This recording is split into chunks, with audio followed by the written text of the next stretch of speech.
want to say good morning to all of you. Again, we are grateful to God for this opportunity to be able to come to you right where you are and address a very critically important issue that's facing our children, our families, our community, and even our churches, and that is the issue of trauma, unaddressed trauma in our community. So today we're having a town hall to look at the impact of trauma on the human existence, particularly in our culture and within our confines.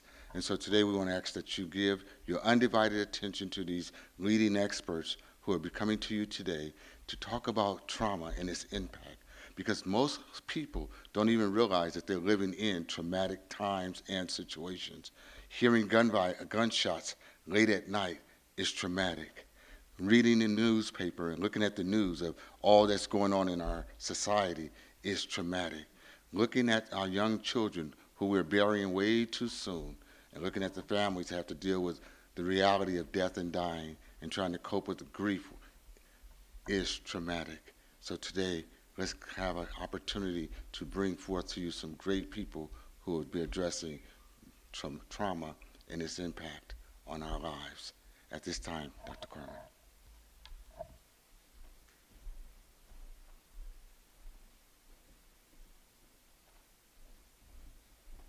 Good morning, everyone, and thank you for joining us on this very important day of understanding trauma. I'd like to introduce Dr. Joseph Evans, who will present to you our run of show today.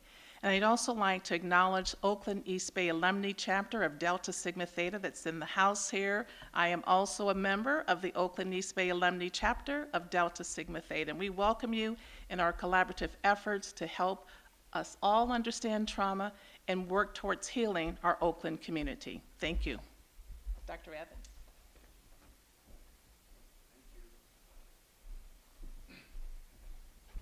Good morning, everybody. So I'm going to loosen y'all up here. You know, on every Saturday morning, if you were like me, you were sitting in front of your television because Soul Train came on. Am I right or wrong? I'm going to find out if I'm right or wrong. We've come here today because we want to share love, peace, and all right, you did watch it. You did watch it. All right, so that's why we're here, and I'm very privileged to be with you today. My name is Joseph Evans, and I serve as the J. Alfred Smith Senior Professor of Theology in the Public Square. That's one title. The second title is Director of the Truth, Racial Healing, and Restorative Justice Center.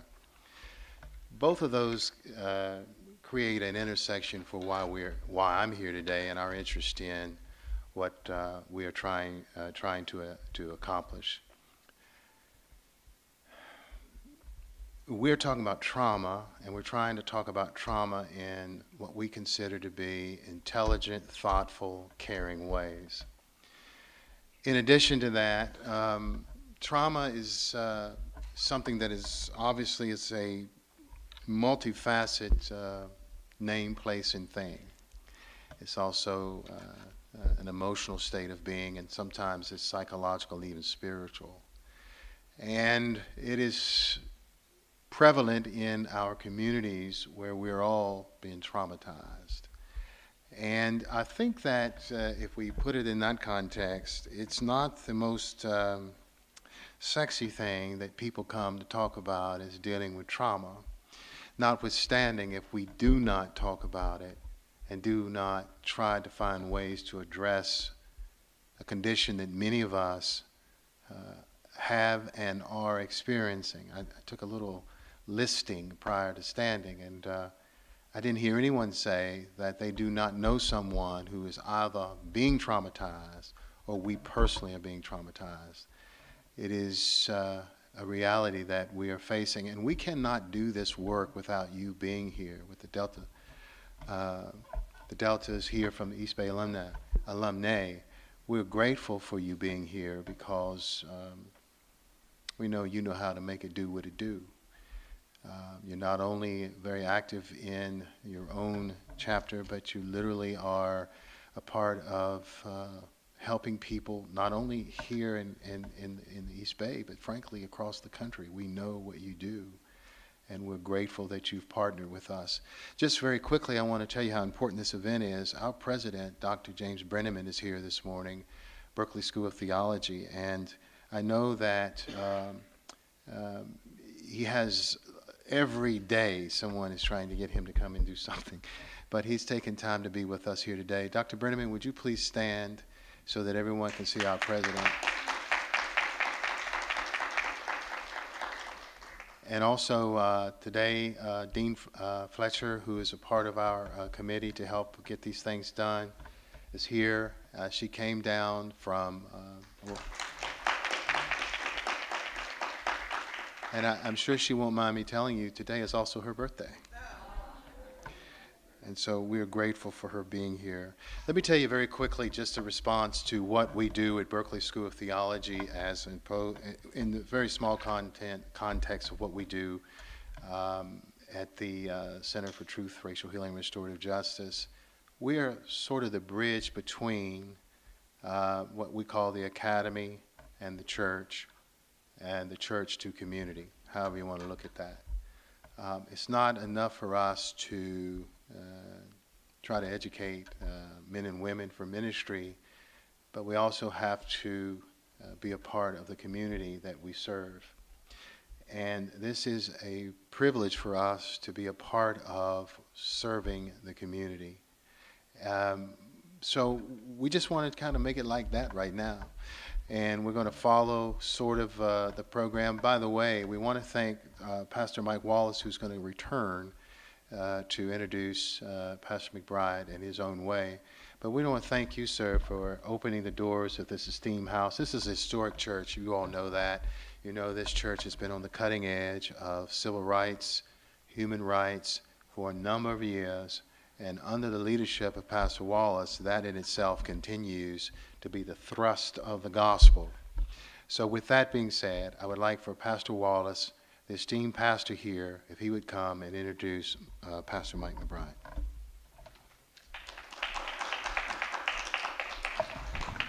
First and foremost, I am honored today to stand before you to present to some and introduce to others my good friend and brother, Pastor Michael McBride, commonly referred to as Pastor Mike McBride. He is the National Executive Director of Live Free USA. He's regarded as a highly influential national faith leader across the length and breadth of this nation. He has been on the forefront of organizing and pushing for gun reduction and reduction of gun violence in America. In fact, his organizing has led to the historic announcement recently by the U.S. Surgeon General's advisory in that they have finally declared that gun violence in America is a public health crisis. Somebody ought to thank God for that, because that shifts the allocation of resources that we can deal with gun violence and get to the root cause of the problems of gun violence and the aftermath of the trauma that it inflicts on our children, our community, and our families. I want to just step aside at this time and bring forth Pastor Mike McBride. He's going to share with you a number of things that we're currently engaged in and that Live Free USA is doing, and he will be able to share with you from his own personal perspective the impact of gun violence and the trauma it's causing on our children. Pastor McBride. Well, I do consider it a gift to be here this morning, and certainly I regret I won't be able to stay. As has been stated, my daughter is getting back from camp today, and I've missed too many of her events over the course of this work, so I'm trying to go pick her up so she loves her dad in his old age. Somebody say amen. And nevertheless, we know that we are a people who are besieged by trauma. It is a historic trauma. It is a trauma that is often underreported, underaddressed, and undiagnosed. I have found through the years that the work we've been trying to do related to gun violence, even within our own community, is not considered an extension of trauma. And if it is acknowledged as trauma, it is certainly not extended the kind of response that most trauma is afforded. I'll never forget a conversation I was having with Senator Dianne Feinstein, the late Senator Dianne Feinstein, in 2012. We were sitting in her office, and she was attempting to reinstate a assault weapons ban. And we were sharing some stories about the way in which these automatic weapons of war, have made their way into so many of our cities across the country. And her staffer made the comment that the problem is not just the weapons, it is the criminal, unhinged super predators that are in the urban centers across the country. And while that sentiment may be shared by many, I often shared that in my experience, the young men who are often caught up in cycles of violence often start their cycle as a victim, not a perpetrator. Which just is to say that there's a thin line between a victim of gun violence in our communities and a perpetrator. Can you imagine being a young person at the age of 9, 10, 11, 12, 13, 14, 15 years old, and you have watched a friend, a family member lose their life or have hot metal run through their body, and they have never had one individual to sit down and speak with them about the way that has impacted their brain, their physiology, and their endorphins, all the chemicals that make up a just stabilized human being. Pookie is never considered someone who is literally mentally ill. Pookie is only considered as a criminal. And when we only see our young men as criminals, we literally short circuit the kind of interventions that can be extended to them. In our work, we have often said that there are several forms of gun violence. Gun violence is not a monolithic expression in our communities. We often have intimate partner violence. We have violence that is neighbor to neighbor. We have violence that are mass shootings. We have violence that is accidental related to guns. And we have gun violence that results in suicides.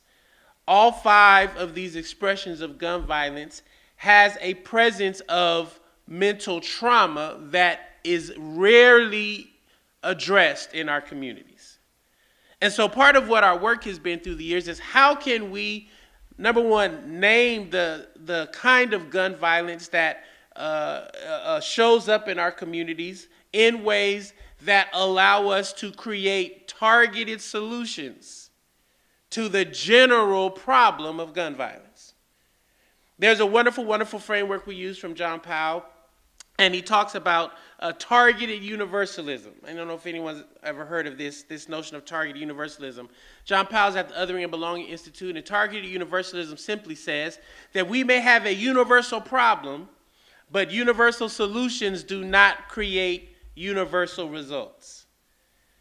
So, for example, all of us came up into the sanctuary today, and if you were trying to get to the top of a building and you use the stairs, that is a wonderful targeted strategy to get to the top of a building. But if you cannot use the stairs, then you want to have another targeted strategy to get to the building. Someone may use an escalator.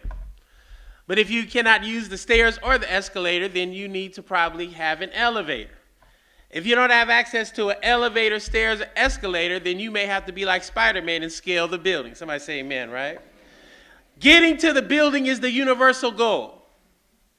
But targeted strategies are so important if we're going to have universal solutions to very targeted, situated, and contextual challenges. And so our work and our hope as we talk about trauma is that we may start to structure trauma-informed responses to gun violence that does not depend on the criminalization of our families and communities. Why? Because if the only strategy to address gun violence is criminalization, then there will always be enough money to hire more cops and build more jails and still not address gun violence. So part of our challenge, I believe, is how do we, starting in our own communities, begin to embrace and accept that even though gun violence is an imminent threat and danger to us. How many of you live here in Oakland or Richmond or Vallejo, and how many of you are terrified, afraid, upset about the level of violence? Amen, right? I am one of these folks as well. And one of the ways that we've tried to address gun violence through targeted public health intervening strategies is to appreciate that less than 1% of our whole city's population is engaged in over 60% of the gun-related shootings and homicides. Less than 1%. When you break our gun violence problem down, just use Oakland as an example, there are only 200 individuals in the city of Oakland who are responsible for upwards of 60% of the gun-related shootings and homicides. How many know that's good news? Some of you are like, I don't know, Pastor Mike, that don't sound like good news. The good news is we literally know that there are more people overwhelmingly in Oakland who are not caught in gun violence. Number two, we often know who these individuals are through now state-of-the-art data, public health strategies, epidemiology. Again, these are all public health strategies that we've been able to deploy and employ. And now we've been strategically over the last decade finding these individuals, bringing them into case management, into mental health services, into violence interruption and prevention services. A small number of these individuals do end up incarcerated because they refuse to stop their engagement. But what we do find is that there is a very powerful voluntary accepting of trauma-informed care. And so if I were able to stay on the panel, my hope would have been to just try and share all of this over the course of my time with the panel, but I do appreciate the space to be able to share this before I have to leave. My big takeaway that I would love to offer to you all is in a season where we now have public health resources, that means the resources of the Health and Human Services Department, the resources of the Alameda County Health Department, the resources of hospitals now being leveraged to address gun violence. Now we don't just have to depend solely on policing and incarceration to create a community public safety plan. It means that we can now reduce gun violence without growing the prison population.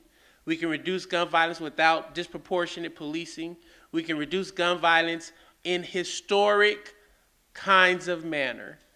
And we don't have to wait for the economy to change. We don't have to wait for gentrification. We can all live in the neighborhoods and communities that our grandparents and parents raised us in and send our kids to the park, to the store, to schools without fear of them being shot or accosted via gun violence. And so my hope is that we all will become much more open to this notion that gun violence is a public health issue, that targeted strategies can indeed create and reduce gun violence. And here in Oakland and this region, we are literally at the forefront of making that happen. Before COVID, we were on our way to a historic reduction in gun violence. We had gun violence reduced by 50% over 5 years of using these strategies. COVID literally shut down all of our gun violence prevention work across the country because we didn't have masks for our interrupters, the explosion of trauma in our young people and families, the transition of our elders that were helping to take care of so many of our kids, a spike in unhoused young people living in cars and now resorting to robbing folks to get their basic needs met. How many know COVID-19 was a huge disruption in the equilibrium of our communities? Well, just imagine young people left to their own devices, right? Anger, fear, pain, and desperation. We're starting to get a hold of that again. Our hope is that we can now use the resources of the Public Health Department all across the country, and certainly here, to help ensure that gun violence is seen as a public health crisis and not solely a crisis that police, jails, and prisons can solve. So it's great to be here with you all. I look forward to more opportunities to hang out with the CARE Symposium, and I always love the DSTs and everybody who loves peace and justice, and to my friend Michael Wallace and the Dean and the President and everybody, grateful for this opportunity to share with you all. God bless you. Amen.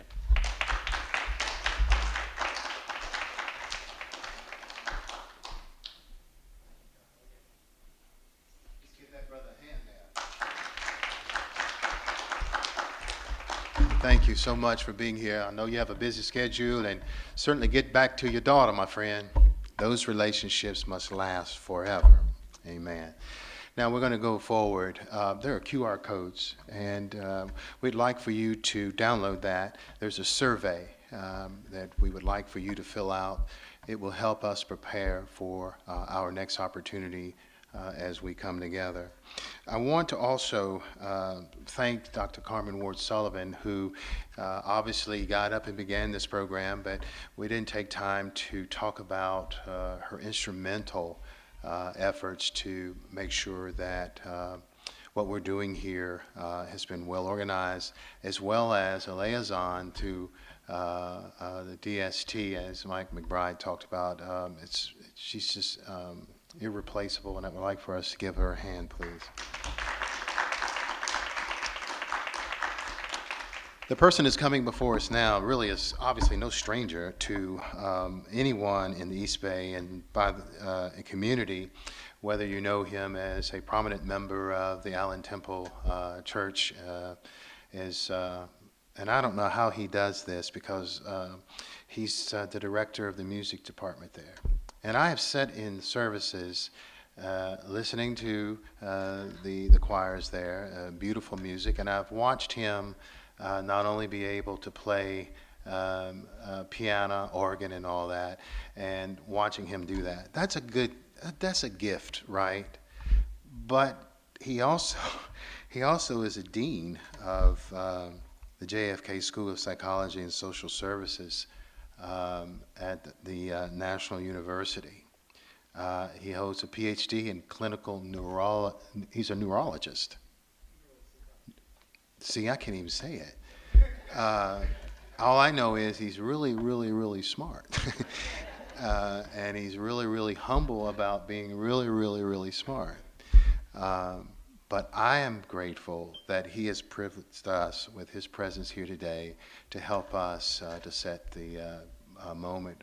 He's going to come and talk a little bit about framing trauma, and then he's going to introduce our keynote speaker. And I cannot wait to hear what both of them will say. Brothers and sisters, would you please help us in welcoming Dr. Alvin McLean to the stage. Dean.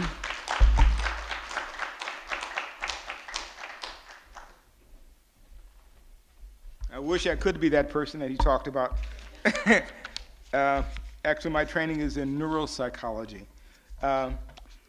And I'm not going to speak very long at all because we have a marvelous speaker, and I have the privilege of introducing her. The only thing that I want to emphasize, and Dr. Evans has already done this, but not in the detail that we want, and that is this series of trauma trainings that we're doing, trauma town halls, is designed to have a twofold purpose. One, of course, is to provide the education, training, resources, and a place for conversation about trauma that will inform us and help us to be able to be more effective in addressing this national problem. But the additional objective of the work that we're doing is to identify and support clinical settings across the city of Oakland where residents can come and receive support, treatment, and resources to deal with the impact of trauma on their lives. So we are constantly exploring where can we get the funding for these resources.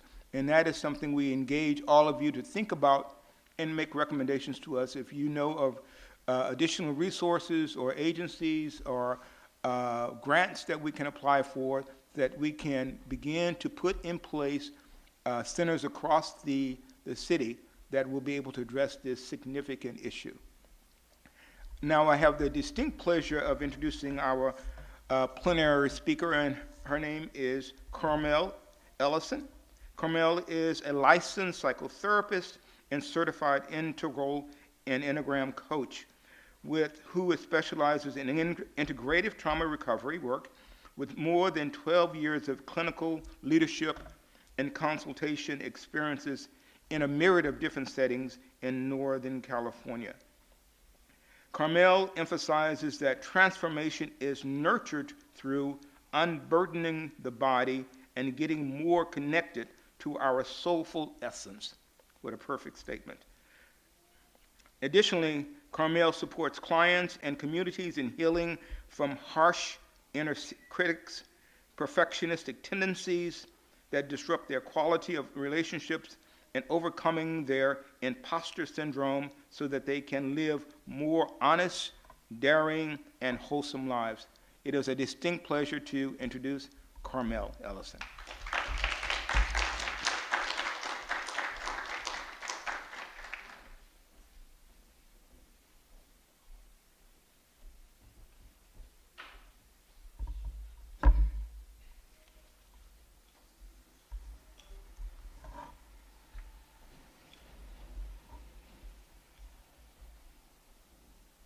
Good morning, everyone. It's such an honor to have you all here physically, and also to those who are joining us online. I know it's no small thing for you to allow yourselves to be here, to bring your hearts, to bring your minds, and to bring your body. And when we hear trauma, there are a variety of experiences that we start to have in our thoughts as well as in our bodies. So before we get started in this collaborative process of exploring trauma and transforming its after effects, I'd like to start off by helping us take care of our bodies so that we allow ourselves to be more open and more receptive to not only what we hear, but also to our own innate wisdom in our bodies. Is that okay with you all? Yeah? Okay. So I want you to take a few deep breaths out, if you can. Even allowing yourself a deep sigh out.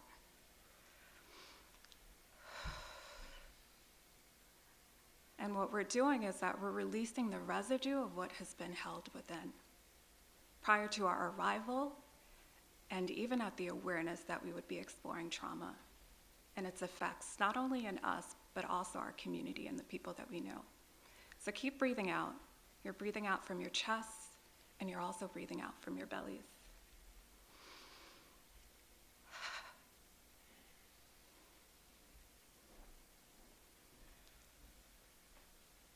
And then when you're ready, start to take a full deep breath in. And let that breath go all the way down your lungs into your chest. Oftentimes we're breathing, but our breathing is shallow. It doesn't make its way all the way down our lungs. And our chest doesn't always feel the benefits of our breath. So breathing deeply into your chest and letting that air fill up your chest and expand your heart. And exhale, releasing more residue.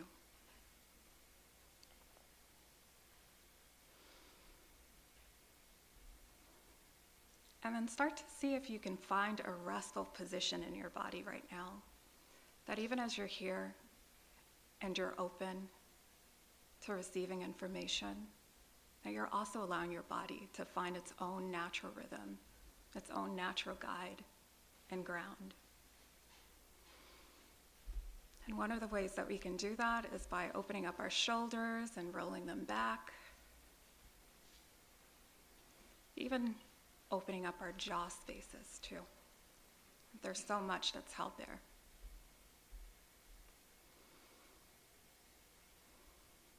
And then seeing if there's any tightness or constriction in our bellies. And send your breath deeply down into your belly and let it release itself. And then start to feel the mobility of your body. So start to just gently move around your arms and your legs. And this is going to remind you that even as you're seated in place, that your body has the right to move, it has flexibility, and that also your breath is part of your authentic power. We take our breath wherever we go. It has the capacity to ground us, to help us honor our natural pace no matter what's happening in our environment. And it has the capacity to bring us into our natural health of well-being. So just moving about your body. And I like to say that our body gets jealous if we do something for one part and we don't do it for the other. So if you've noticed you've been leaning into your upper body, feel free to lean into your lower body as well and just kind of wiggle out your feet. And then from that very place, just tune in to your own reason for being here. What's drawing you here? And your right to have care. Your right to feel into your aliveness while you're here. Your right to be a part of unconditional care while you're here. And your right to take up space and to have belonging in this community space, this sacred space. And just one more release of a breath out if you can. Let it all go, knowing that there's collective space for anything that you bring in, any needs that you have to be held here. That trauma is not something that we navigate alone. That the depth of healing happens not just in our bodies, but the collective experience of being one body. And when you're ready, if you've had your eyes closed, start to draw that inner wisdom, that inner awareness out so that we can all experience it together. I might be standing up here, but you're the own wise holder of your experiences. And we get to honor them together in our space.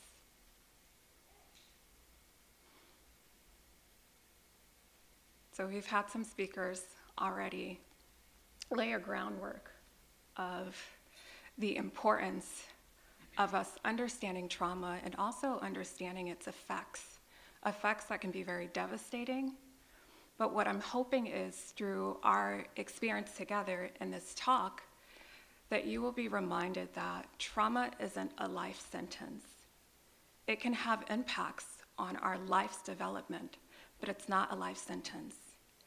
And what I'm hoping is that you will also start to ask yourself who you are, what has happened to you, whether or not you want to continue to live this way, whether or not you know that it didn't start with you. I like to say that our brain likes to take a lot of blame for the experiences that we have. But we can have accountability and still be aware that there is a sequence of batons that we've had to carry, and not all that we want to carry or need to carry. And so this is just a reminder that whatever you've experienced, whatever you've heard, it didn't start with you. And you don't have to carry it on your own. I'm ready for the next slide. So one of the things that we consider when we are exploring trauma is what makes trauma trauma? What makes it trauma? We hear a lot of different descriptions of trauma, a lot of words that stand out to us when we think about trauma. We think about violence, we think about betrayal, we think about abandonment, we think about rejection, we think about immigration experiences, we think about disability issues that come up.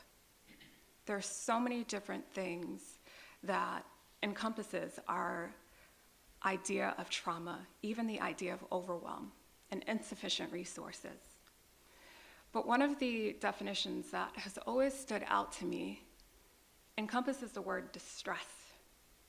That trauma is when we encounter any kind of distress that has this way of disrupting our ability to be present to our own selves, and to be present to others, to be present to our environment.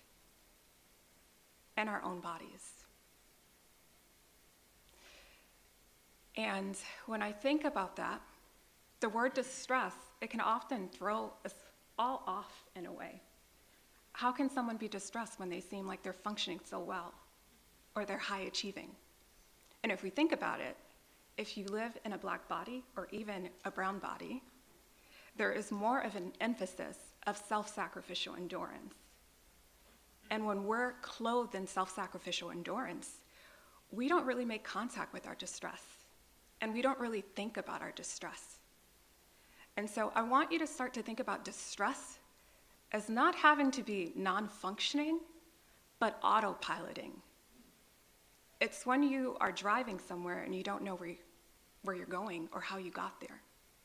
Or it's someone that's speaking to you and you care about them, but you realize that you just had a conversation and you didn't make out truly what they said. It's all the ways in which we suspend ourselves from actively having to be present in our minds and in our bodies and even in our hearts. And so when I think about trauma, it has these 3 particular markers that always stand out in ways that it disrupts, and that is our aliveness. If we're autopiloting, we don't truly feel our aliveness. So trauma has this way of disrupting our ability to connect to our right to be alive. It also has this way of disrupting our ability to connect to our right to have unconditional care and love. See, when we encounter trauma, the right to be unconditionally loved is not one that we embrace as truth. It feels fractured for us. And even though we can encounter love and we can experience it, for our hearts to be wholehearted, to not just encountering it, but being open to it, receiving it, and also allowing ourselves to be open and expansive and giving it without worrying of someone taking advantage of us, is different. And then I think about our sense of belonging. Trauma has this way of shifting where we feel like we fit and whether or not we have a right to take up space wherever we navigate in this world. And so when you think about trauma, I want you to think about how it has impacted you or impacted people that you know who have encountered trauma in terms of feeling alive, connecting to their aliveness and yours. How has it disrupted your ability to connect to your right to be unconditionally cared for and loved? And even your right to have sense of belonging, to know that there is this indescribable mattering of you in existence and in this world, and for you to have the right to take up space. Take a deep exhale out, because I know it's no small thing to take that in.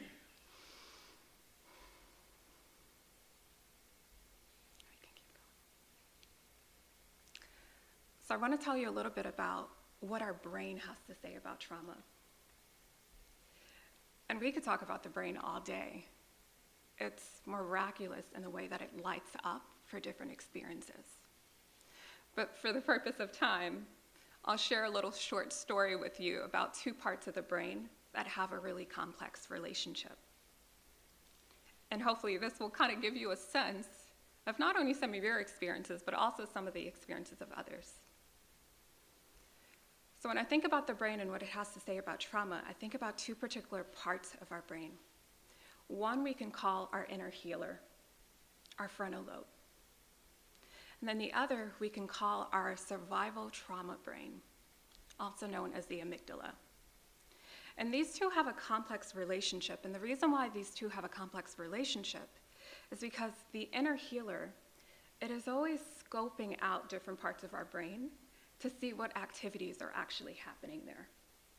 See, it wants to take a look at where the stockpiles of issues are so that it can go in and clear it out.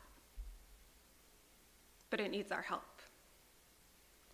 But then we have that survival trauma brain, and that survival trauma brain, it doesn't care about us changing. It doesn't care about our transformation. It just knows that it has experienced and encountered pain before. And what it's trying to do is it's trying to keep us from encountering that exact same pain again. Only it doesn't realize that because it is so aware of pain that we've experienced before, it becomes hyper-aware. It's almost like it's planning for that very same thing to happen again. So if you can imagine a part of our brain that's so eager to heal us, and then another part that says, wait, I want you to stand back. I don't want to be touched. I know how affected I've been by it. What happens is that we start to experience a friction. So this is why there are a lot of people that want to make changes in their lives. There are a lot of people that encounter a road of transformation and they feel stuck. And we've likely felt stuck at different points in our lives too. And the reason why is because this part of the brain is going in here and it's saying, but wait, I want to help you. I want to clear some things out, and it's experiencing that friction. And when it experiences that friction, if our frontal lobe doesn't do what it's meant to do, which is to heal us, and it experiences this friction, then what starts to happen is we call our experiences anxiety and PTSD and so many more symptoms. The survival part of the brain, it knows the experiences that we've been through. So it makes a lot of sense that it would be tender to touch. It makes a lot of sense that it does not want to be overwhelmed. It gives us a lot of subconscious trash talk, and that is, you have to be alert. If you're not alert, you might miss something. And then something happens to you. You can't trust everyone. And if someone gets too close, you need to reevaluate that level of closeness. It also tells us you have to be kept busy, because when you're not busy, then discomfort can come up. So it brings up a lot of trash talk, and this is the way that it thinks it's trying to protect us, but it makes it a little harder. So what helps this relationship? What tends to help this relationship is if we start to find ways to help soften this part of the brain, because it has a right to be vigilant. And it also has a right to be focused so much on our safety. But see, it's never been taught safety. So it does something that's instinctual rather than allowing itself to be taught. Take a deep breath in and let it all out. Reminding you that it's no small thing that you're here. And it's no small thing anytime that your brain and your body and your heart allows itself to be present.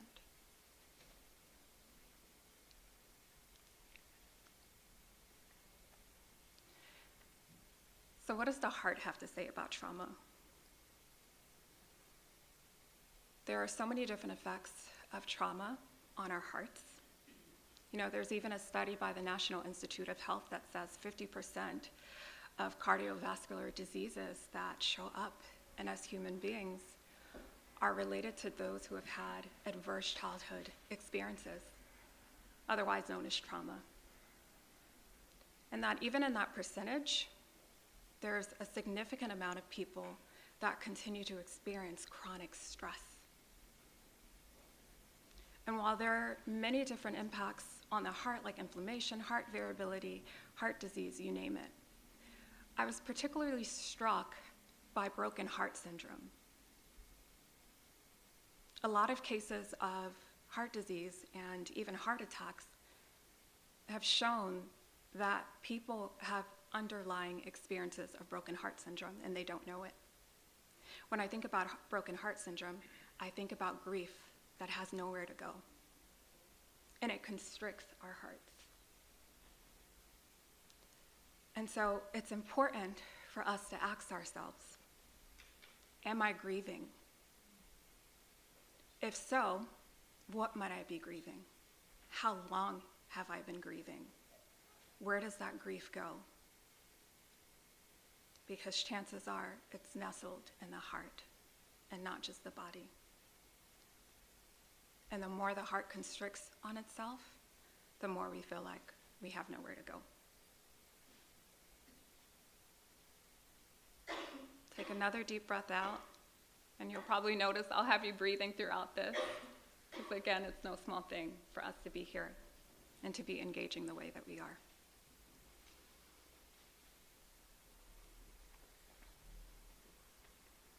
So what does the body have to say about trauma? I often say, tell me where your body aches, and we'll be able to see what's stored there, what type of trauma or experiences are stored there. Our body has its own memory. And so from anger to shame, through issues in our throats that reflect challenges around nurturing and care, our body has its own unspoken language. But oftentimes it shows up through aches. You can probably imagine aches that you've had in your very own body. You can probably imagine, times that you've sat with someone that you really cared about, and they might not have been able to identify something as trauma, but they kept talking to you about a persistent pain that they had. I know it's very common for Black women, lower back pain, which usually reflects the stress of carrying the future, wanting to have all the answers, and having challenges with uncertainty, which makes sense. And then we think about the heart and how it carries grief and sorrow, and even ancestral information. And our hips, you name it. So tune into where your body aches, and chances are it has a story for you. We embody our experiences of trauma through this story. And it shows up in how we walk. It shows up in how we sit. It shows up in a multitude of ways, even our eye contact, our gaze, and our jaw space, and so much more. Take another breath out.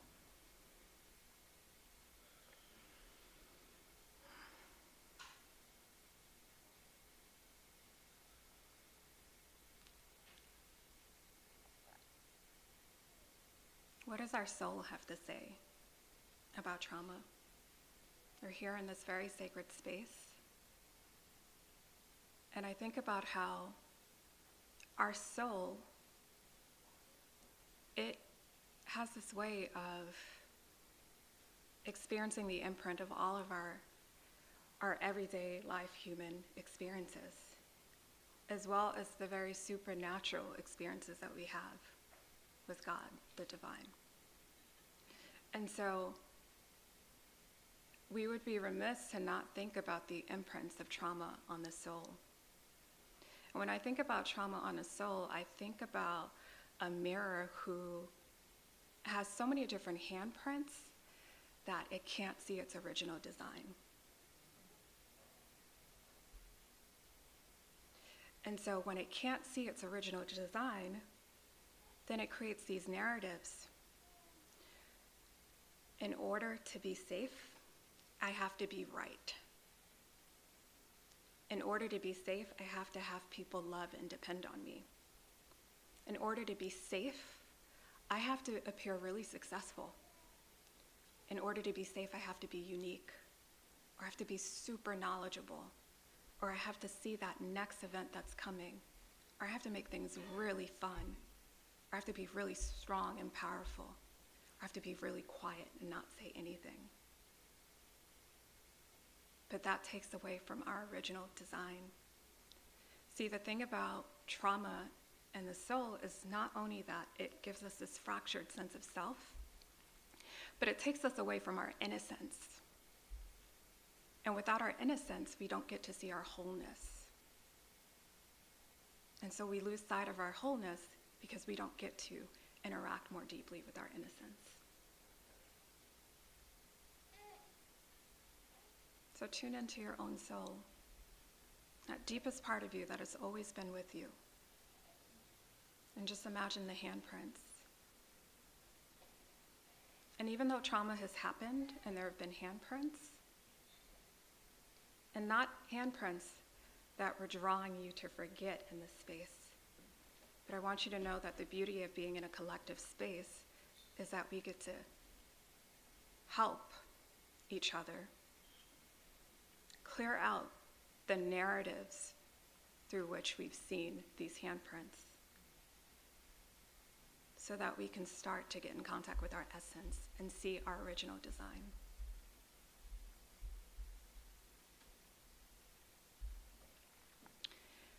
It's hard to talk about trauma and not consider epigenetics. It's the idea that our genes are often having this influence of imprint through the environment, the environmental stressors that we experience, the challenges that we experience. It has this way of shifting the way our genes deeply express themselves. And so one of the things that we can think about is how the experiences of our great-grandparents down to our grandparents, our parents, and then us, the different changes of expression through our genes.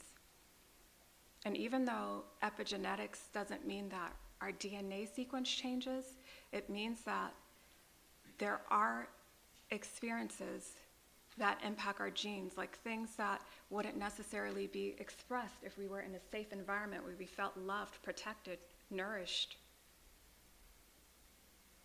And if we think about that on a systemic level, there are so many different ways in which our genes are constantly being influenced based off of what we experience in our bodies. I'll even give you an example. So if you think about maternal health care in America, and we think about even the fatality rate of Black and brown women, or even the experiences that Black and brown women are often pushed to consider, such as C-sections, that even has a way of changing genetic expression in us. And there's been countless of studies that have shown that if we have experienced a C-section, it has changed a particular marker inside of us that makes it most likely for anyone in moving forward to experience a C-section themselves. And so that's one of the examples, among many examples. Take another breath out.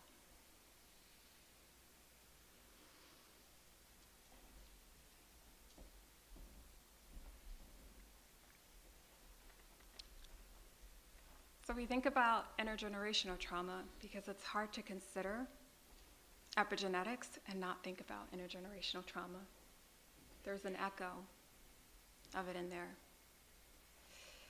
And I want you to consider what batons have been handed over to you. See, the thing about intergenerational trauma is that there are a variety of batons that have been handed to us, and a variety of experiences that we have through those batons. And so it's often important for us to consider that when we're showing up in a space, we're not just showing up as just ourselves. We're showing up with a lineage of experiences that have been present even prior to us coming into being. Like what was happening in society at the time that our great-grandparents or our grandparents or our parents were even in utero, even before they came out into the world. Social issues, political issues, even spiritual changes at the time. What were the living conditions during those times? Oftentimes we think it's just us. Like, oh, I have all this stuff to deal with, but we never ask ourselves, what are the batons that I've been carrying? And what are the ones that I'd like to put down? It was never mine to carry to begin with. There's a writer by the name of Lisa Oliveira. And I remember she once wrote, she said, it'd be worth it for us to pause to consider what it would have been like if our great-grandparents, and then our grandparents, and then our parents, and even ourselves, and future experiences of family, we were unconditionally loved, unconditionally supported, had adequate resources, had the capacity to rest, had the capacity to fully be in community without our nervous systems having a response of discomfort. If we allowed ourselves to truly love, and if we allowed ourselves and others allowed us to be fully heard and seen, could we imagine what would happen?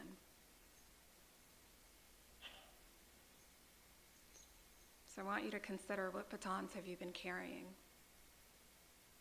And which ones would you like to start to put down? It didn't start with you, but it can be transformed through you.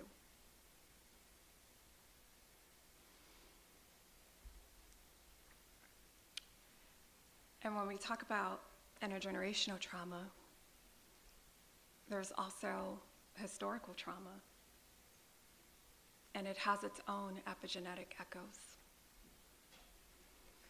And so we think about historical trauma, and undoubtedly, it's not random. It's targeted. There are racial groups that are targeted, ethnic groups, you name it. Nationality, religious groups, sexual orientation, you name it, it's targeted. And if we are allowing ourselves to consider the experiences of the past 4 years and even farther, but even thinking about the pandemic, where we are right now, it feels present to us, but there will come a time where people look back and they identify markers of historical trauma. When we're hearing the different experiences of political situations, and we hear certain projects come up, and we think about the multitude of ways in which it will affect us, we might not notice it, but it's creating everyday nodding effects in our bodies and our nervous systems. That will be known as historical trauma, even as we're present to it right now.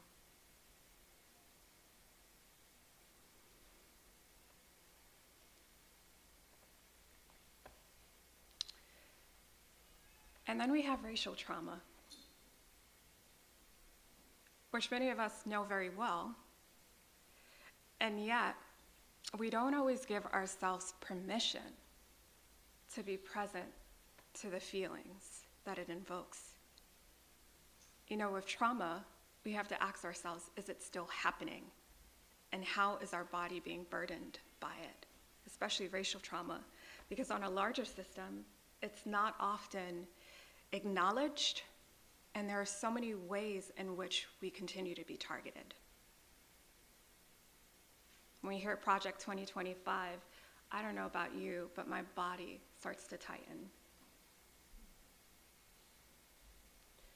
I don't know about you, but I start to feel the anger deeply in my gut. I start to armor up inside. And that's the effects of racial trauma. And yet I remember simultaneously that I have this essence. And it makes sense that I would have these reactions. You see, my body knows it all so well. It's known these reactions even before I came to be. And your body as well.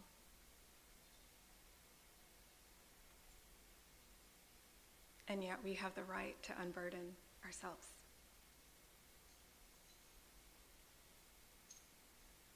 Collectively. And the experience of racial trauma is also that it can be so exhaustive. We can feel so misattuned to that numbing starts to show up through distance. And it makes sense. There's a variety of trauma that we experience in this world to be human, and then the ones that are most persistent are the ones that our survival brain says, I can't go there again. I've listened to this enough.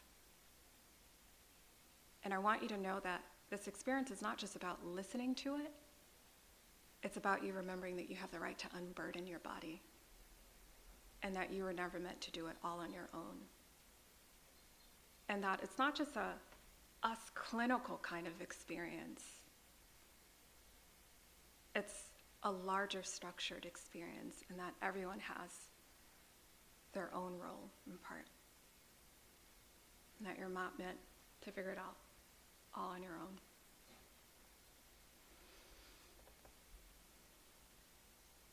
And so if you can see the chart,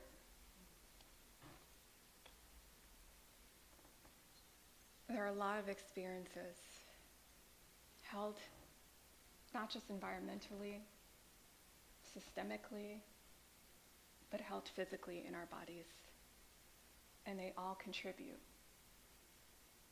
to a multitude of ways in which we show up and how we engage other humans and how they show up. See, it's never just one human being showing up.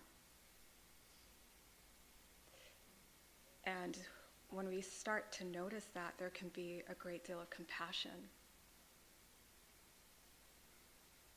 even when it feels hard to have some compassion for ourselves and for others. That these are the unspoken experiences that we show up in a room with.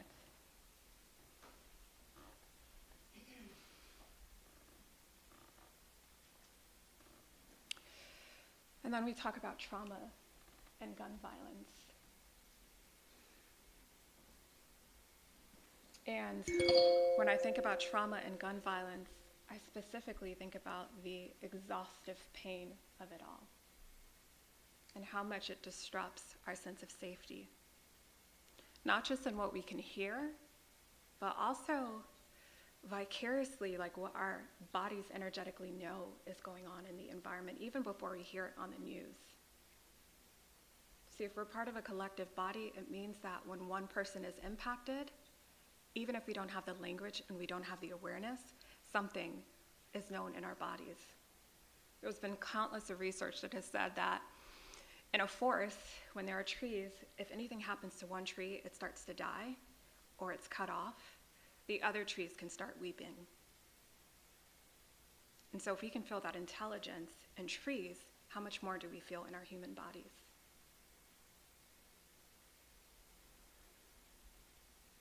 And each time we hear of an experience that happens in Oakland, in a sense we're grieving, whether we are outright grieving, consciously, there's something that's happening in our bodies because we're mourning a loss of trust. I can't go here, I can only stay here. Or I need to rethink this. And then we start to question, right? Because our survival brain comes online. How many people are going to be there? And so much more. It then has this way of disrupting our own sense of our empowerment and even our autonomy. To live with one another, but to live our lives and to be directed by our souls.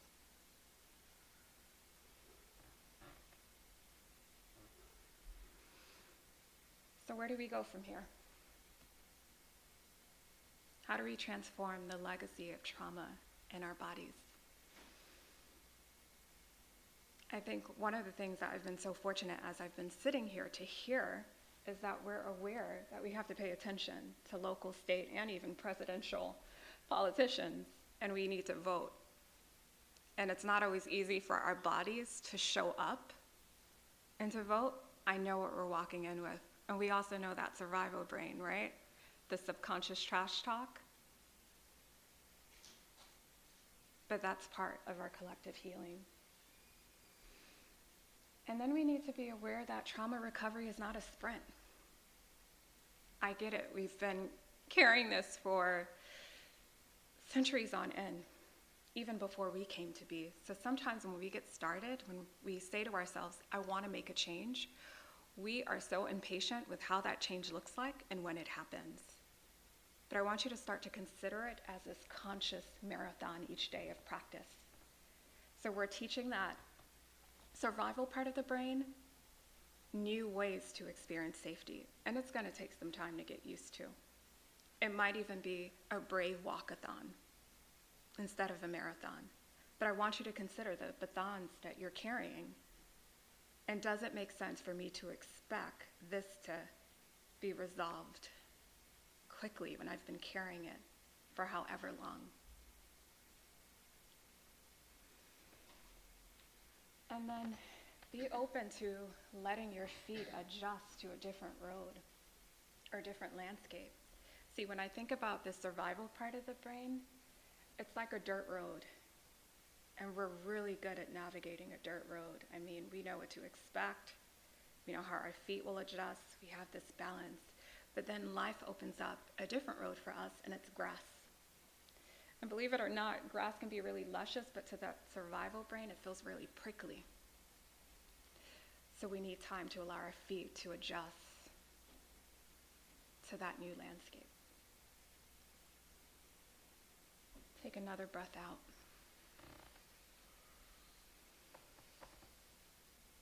And then take a full breath in, all the way down your lungs into your chest, rolling back your shoulders, releasing your feet, and even giving your hands a good shake.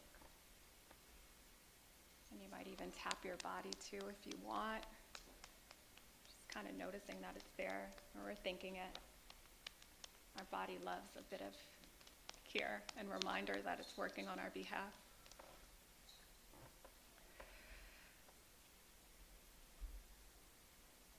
And so part of the way that we go from here is to start to become aware of our nervous system. You know, a lot of times when thoughts come up or we have certain triggers that come up, we think it's a us thing or other people thing. But the reality is we have a body and we have a nervous system. And our nervous system, it's a deep, intricate muscular structure of experiences that we have. And so our nervous system, it has this way of taking in our human experiences. And there are different states that make up our nervous systems. So one of the states that makes up our nervous system is known as the ventral vagal state. It's that state where we feel anchored and we feel connected. We feel purposeful, or there might even be this sense of a bigger picture. It's when life actually feels good or it feels okay. And usually, experiences that we have that help foster that ventral vagal state is when we have like joyful connection. Similar to today, I see people coming in and they're seeing each other and they're like, I haven't seen you in a while, and things like that. That's joyful connection. Relief from duties is another thing that has this way of activating our ventral vagal state. Feeling seen, feeling heard. For some of us, having consistency or structure, or having quiet time, interlocking this divine purpose inside of us. I'd like you to think about the last time that you were in that state. Really, that ventral vagal state is about us getting in contact with what unburdens us. Oftentimes we think about the things that burden us, but very rarely do we think about what actually unburdens us. Then we have the sympathetic state, and the sympathetic state is our defense strategies, full force. It's fight, flight, fawn, attach. And so what happens in our nervous system when we experience something and we have a moment where we consider, like, wait, what just happened here? Did something change? Did something shift?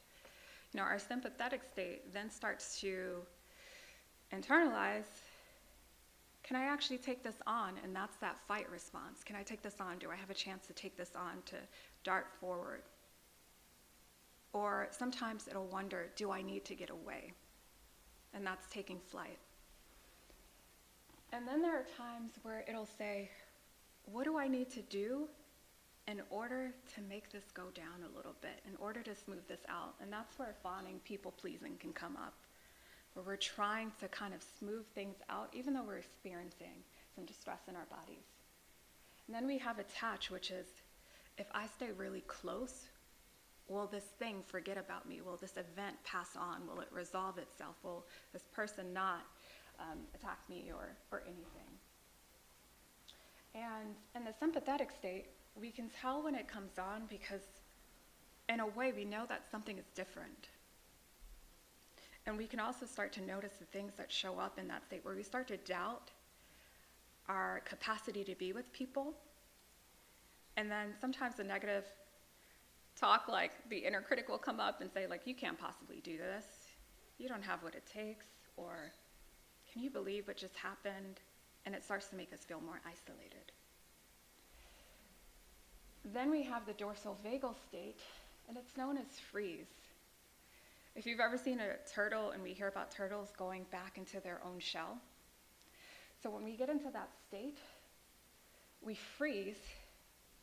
We're like, wait, will this shift? And if we don't notice that it shifts, then we go back into our own shells. And there's this sense of, I can't do this, I can't handle this. Really what we're telling ourselves is, I'm overwhelmed, I'm really overstimulated. And so some people can often hear this when they find themselves stressed and they say, I need to go to sleep. And they roll the covers over their heads and they're away for some time.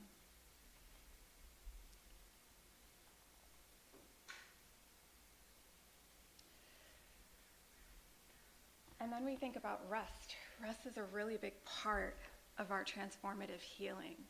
If we're wanting to transform the legacy of trauma in our bodies, we can't compromise rest.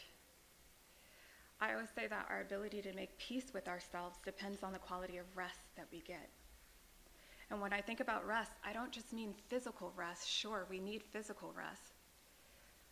But we also need different types of rest that can look like our mental rest when we find ourselves overthinking because we want certainty about a particular experience, rather than noticing that, hey, I have a brain, I have a heart, and I have a body, a deep gut, which means that it's never been truly rested on my brain to figure it all out. What's my body saying? What's my deep gut saying? It takes all three in participation for us to have clarity. And then we think about our emotional rest. We can feel a lot of different feelings. And sometimes we're not really feeling our feelings, we're trying to think through our feelings, or we're trying to do something through our feelings. But it's always important for us to ask ourselves, which of these feelings are conveying important information? And which of these feelings am I wanting to let pass through? Almost as if I'm opening up a window or a door in my body to let it pass. We've all had neighbors, right? And some neighbors come and we have a really good time with them, and then some neighbors are passing through. And so that's a reminder for our emotional rest. And then of course we have physical rest. Some of which is like our go-to in different ways. We try and prepare ourselves to physically rest. But sometimes if we're physically resting, and we haven't given ourselves other types of rest, we can start to notice that our brain is actually working while we're sleeping. That there's been a number of thoughts that we've had, number of dreams that we've had, number of sensations that we've had. And so in order for us to truly get the nourishment of physical rest, we have to be open to the other types of rest that we also experience in the body. And then of course we have relational rest, which is, who do I want to have access to me, and how? In whose presence do I also feel unburdened, so that I don't bear the weight of unburdening my body solely on my own? And then we think about creative rest, and that is whatever sparks our aliveness and our spiritual rest, that anchor of ours, that original design of ours.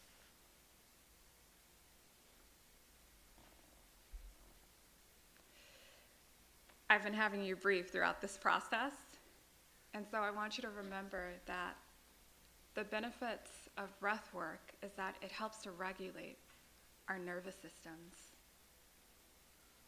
It creates this experience of rewiring our nervous system. It helps foster rest. It helps open up our hearts so that our hearts are less constricted. It reminds us of our mobility in our bodies. There are different ways to rest, but I just want you to remember that rest is part of your authentic power, including your breath. See, when I think about breath work, I think about our rest. They're together.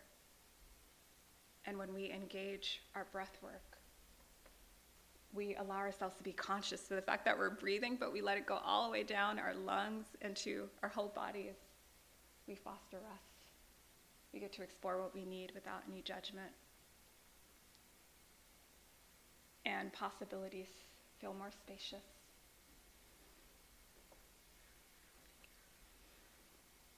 There are different ways to begin our healing process with trauma. And there are a lot of neuroscience-backed modalities that are coming and are helping to support, our trauma recovery work. One of the ones that I think of and I use regularly in my practice is EMDR. And it's highly validated.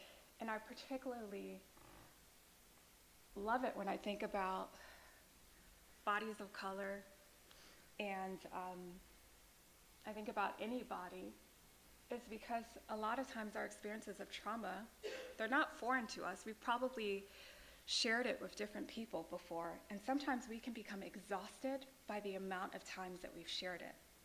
So what I appreciate about EMDR is that you don't even have to say all of the details of your trauma, because I know your body has lived it, it's encountered it, it's experienced it time and time again. And so the way that I would describe EMDR is that you can imagine your brain. It has this system of processing. And when we experience trauma, it has this way of freezing us. And so what happens is that we start to have this nodding effect, or the freezes.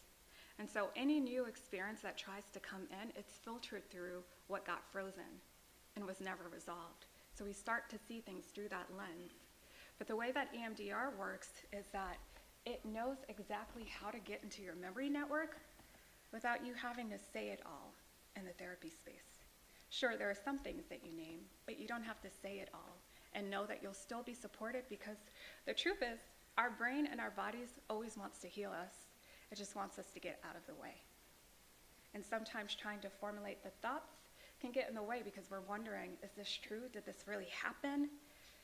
So we take care of the body, and then the brain goes exactly where it needs to go to loosen up the knots and clear out even the negative beliefs that we've held about ourselves through those experiences of trauma. And so that can happen with tapping, that can happen with eye movement, but all in all, it has this way of taking care of past, present, and future. Because sometimes people come in and they say, I don't want to be in therapy long term, and I want you to know that long term, your goal is not to hang out with us. We know you want to go and live your life, and we want that for you. So EMDR is a really great benefit for people who really want to target the experiences that have been coming up for them, or the ways that it's been affecting them, so that they can get what they need and they can go out and live their lives in a shorter frame of time.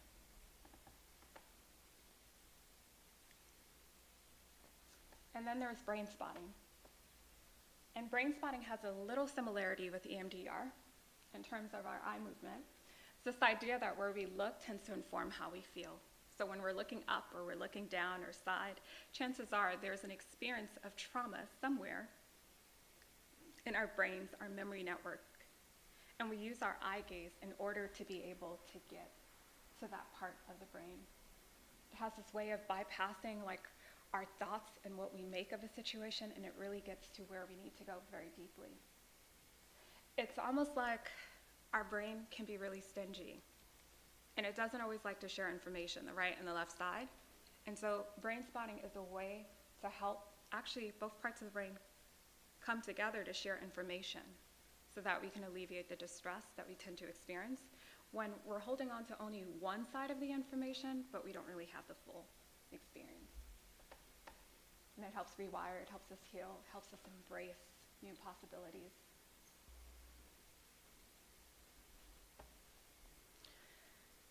And if you're thinking about ways to get started, these are great ways to feel, to deal, and to heal. Because a lot of times we want to deal with a situation, but we often bypass the actual feeling of it. And if we're bypassing the feeling of it, then how can we experience the in-depth healing that we truly want? And to deal in this conscious way and not this autopiloting way. And so it takes discipline, but I want to be very clear that discipline doesn't mean deprivation. When we think about discipline, sometimes we think about things that will be cut out and that we're not able to do. But discipline just means that we'll give ourselves a chance to show up time and time again for ourselves. That our right to be alive depends on that. So each time we're practicing how to not autopilot, even when our survival brain tells us that we should. And then we allow ourselves some joy, because part of self-sacrificial endurance is that we often don't give ourselves the right to experience joy in its fullness, no matter what's happening. And then there are ways for us to regulate our temperatures, our nervous systems, you name it. And then self-care, which is mostly about unburdening ourselves and not just what we see on social media.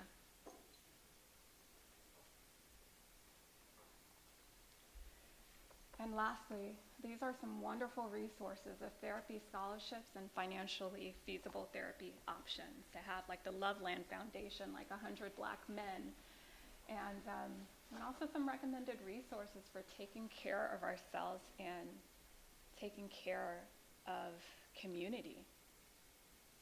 And then there's breath work and tapping. All of these are resources that can be accessed together. And then if you need to reach out to me, then you know how to reach out to me, and I'd be happy to help in any way that I can. So thank you for your time. Thank you for your heart, your mind, your body.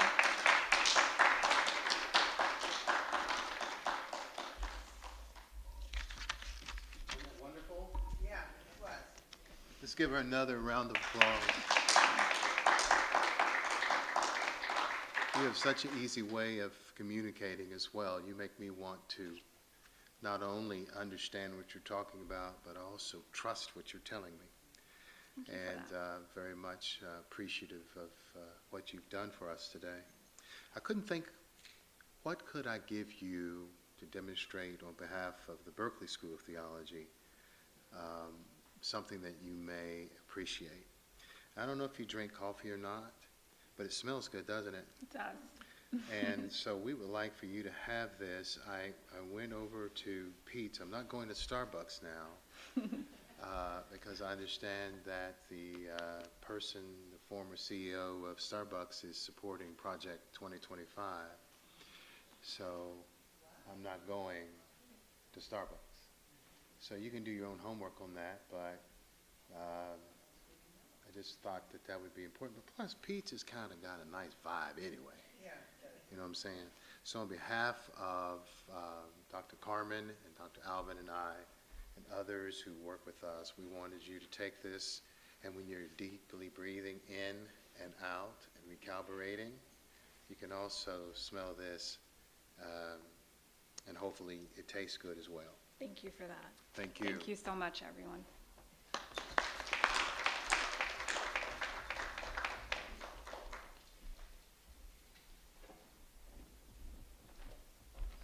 Thank you again, Carmel. I feel so relaxed and calm, and any trauma and back stiffness, back ache, I know where it's coming from now, so we really, truly appreciate you. And I'm a nurse, and I learned so much. It's amazing. But I study heart, not so much the brain, so thank you. I now have the pleasure of introducing a colleague, a friend, a fellow nurse, a soror, someone born in the same month as me, March, someone who stays up late night, burning the midnight oil to get everything done that we think we need to get done. The creator of something new called the CARE model. And I remember seeing this early rendition of the CARE model, and I was so impressed with what she created and envisioned in those early morning shower times, as she liked to describe. And that's where that thinking comes from and the creative nature comes from. And so I'm just amazed at her. She is growing and thriving in healthcare, nursing, as a nurse practitioner. She works with me at Samuel Merritt University. I'm just impressed, call her a rising star all the time. And I'd like to introduce her because she's going to come up and lead our next session, which is our panel session. And so I'm going to invite Dr. Shalitha Campbell to come to the lectern and share a little bit more about her CARE model and the CARE symposiums and how she got to work with us on this committee here. So Dr. Campbell.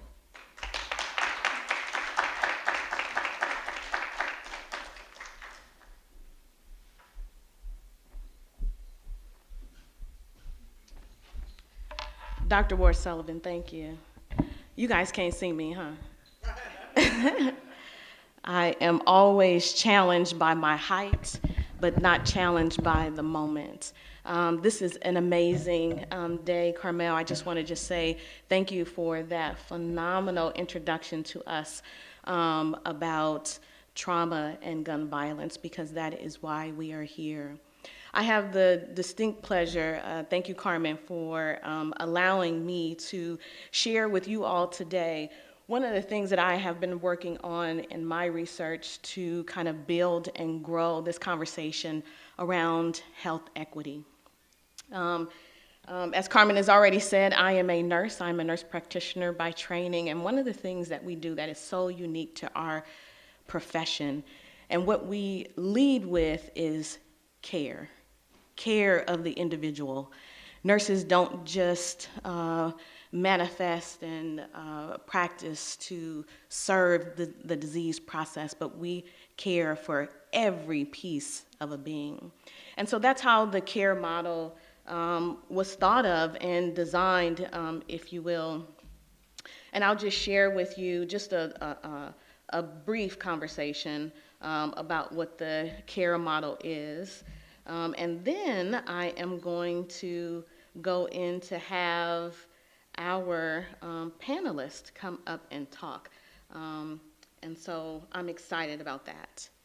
The best demonstration of who we are as people, as persons, is revealed in how we care for each other, to care for our community, our ability to prioritize the practice of care in individuals, as companions in various relationships, as community members, as societal partners, is directly correlated to the idea that we all deserve health equity.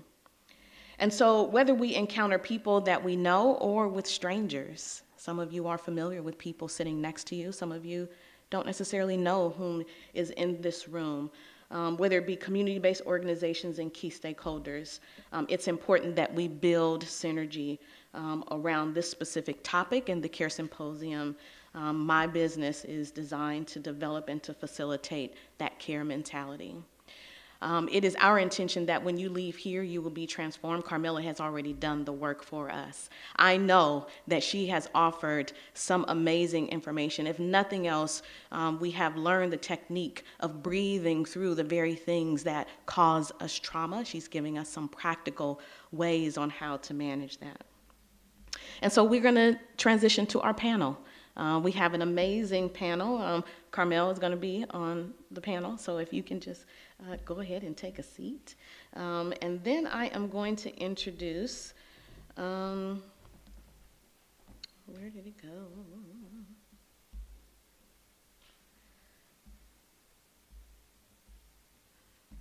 Dr. Aretha Hampton.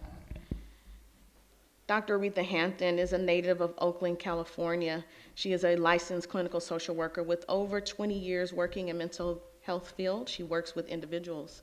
She works with children. She works with families, supporting them to work through life transitions and complex traumas that impact how they experience the world around them. Dr. Hampton specializes in complex trauma, parenting and father engagement, parental trauma, and complex relationships. She has a group therapy private practice in Berkeley, California. Dr. Hampton is also an adjunct professor at Dominican University. She's currently no longer a doctoral candidate. She is, you guys can clap for her. She has finished her doctoral work. She is a PhD. She did her work in Infant and Early Childhood Development Program, writing a dissertation on physician engagement with fathers on birthing parents during medical. I can say it. It's a dissertation on physician perspectives on father-inclusive practices with fathers and non-birthing people. Awesome. Thank you for that, Dr. Hampton. And then I have the lovely pleasure of adding to this panel Miss Leticia Vaca-Williams. If you can come up, Leticia. Leticia Vaca-Williams is a therapist, speaker, and owner of Urban Health Group Incorporated. Urban Health Group, UHG, is a boutique-style concierge for healthcare navigation and mental health support. They empower Black, Indigenous people of color with tools and support to effectively navigate their health and mental health needs for better wellness. She is a trauma therapist and experienced medical social worker. She has aligned her healthcare experience and therapeutic knowledge to assist BIPOC in navigating the complex healthcare and behavioral health maze. Leticia has 20 years of experience in the field of human services, health, and mental health. But her personal experience of loss informs her gentle approach. And she believes that the right tools and support can be empowered to make the best choices for both your health and mental health needs. She has developed a curriculum for planning for medical emergencies and designed corporate wellness workshops that are both interactive and insightful. Leticia finds joy in playing and chasing around her bull terrier, Slick Rick, dancing live music, cooking, and laughing with friends and family. She has a bachelor's in arts of psychology from UC Riverside. She received her master's in social work from California State University, East Bay, with an emphasis in community mental health. She is a licensed clinical social worker, certified in trauma, professionalism, certified in brain spotting, and certified eye movement desensitization and processing therapist. But I also just want to recognize that we are in a unique space because we have other therapists in the room who are not on the panel, but if I just want to just call you all out, if you are a social worker, if you can just raise your hand for me, please. Yes, look at there, 1, 2, 3, 4. I also just want you to know who they are if in the event that conversation, you have feelings, you need someone to have a discussion with outside of this space, please go ahead and raise your hand or tap one of those individuals and then they will be able to help you. You know, I am a native of Oakland and I'm also born and raised in the church, and they say that when 2 or 3 are gathered in my name, that, right, we are in church, right? The other thing is that you don't need a lot of people to have church. We are about to have a healing circle. And I say that to say is because we don't necessarily need to be in a circle in order to have healing. So I want you all to kind of think about that this being a circle, and we're going to learn from these amazing therapists and social workers. And then I'm going to grab this mic, but as I come over, you all have your first question. And the first question that I want you all to answer is, why did you say yes? Why did you say yes to being here? I think it's so important that in the context of talking about trauma and gun violence, there's this perspective of negativity, but I also want to just elevate, if you will, just for a minute, the positive, why we do this work, why we are here. So if each of you can tell me why you said yes to holding that mic.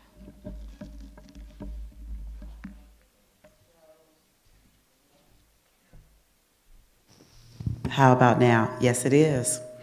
So I said yes. I think I've been saying yes since I was a little girl. Born and raised in Oakland, in East Oakland to be exact, because when you're from East Oakland, you always say where you rep your city, you're part of the city. I will be 52 in November.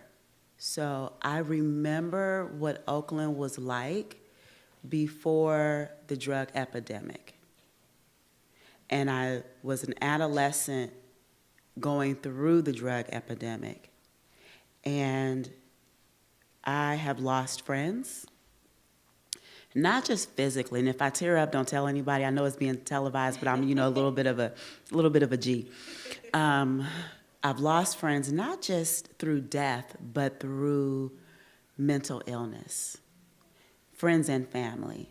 And so me becoming a social worker way long time ago was really, it came from when I was working in group homes. And I was working in a particular group home that, and I'm going to use this word intentionally, housed adolescent girls and their babies. And I saw how the girls were treated as a paycheck. And they didn't get the services that they need. So when we talk about how do you break generational curses, it isn't just removing a child from their home, because these girls would run away to go back to what they knew. And so I said yes, because all of these years is, when we, someone was saying earlier that trauma isn't sexy, but to me it is. Because it means it's an opportunity to disrupt and interrupt and prevent and to support communities to be the best version of themselves. So that's why I'm here today, is to talk about that good word of healing and just prevention, because we don't always need to heal from something. If we can prevent, if we can intervene early, then we get to joy. So I'm here to talk about joy.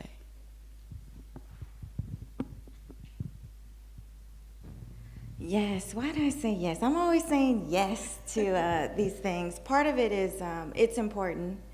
Like Dr. Shalita said, my lived experience informs my work.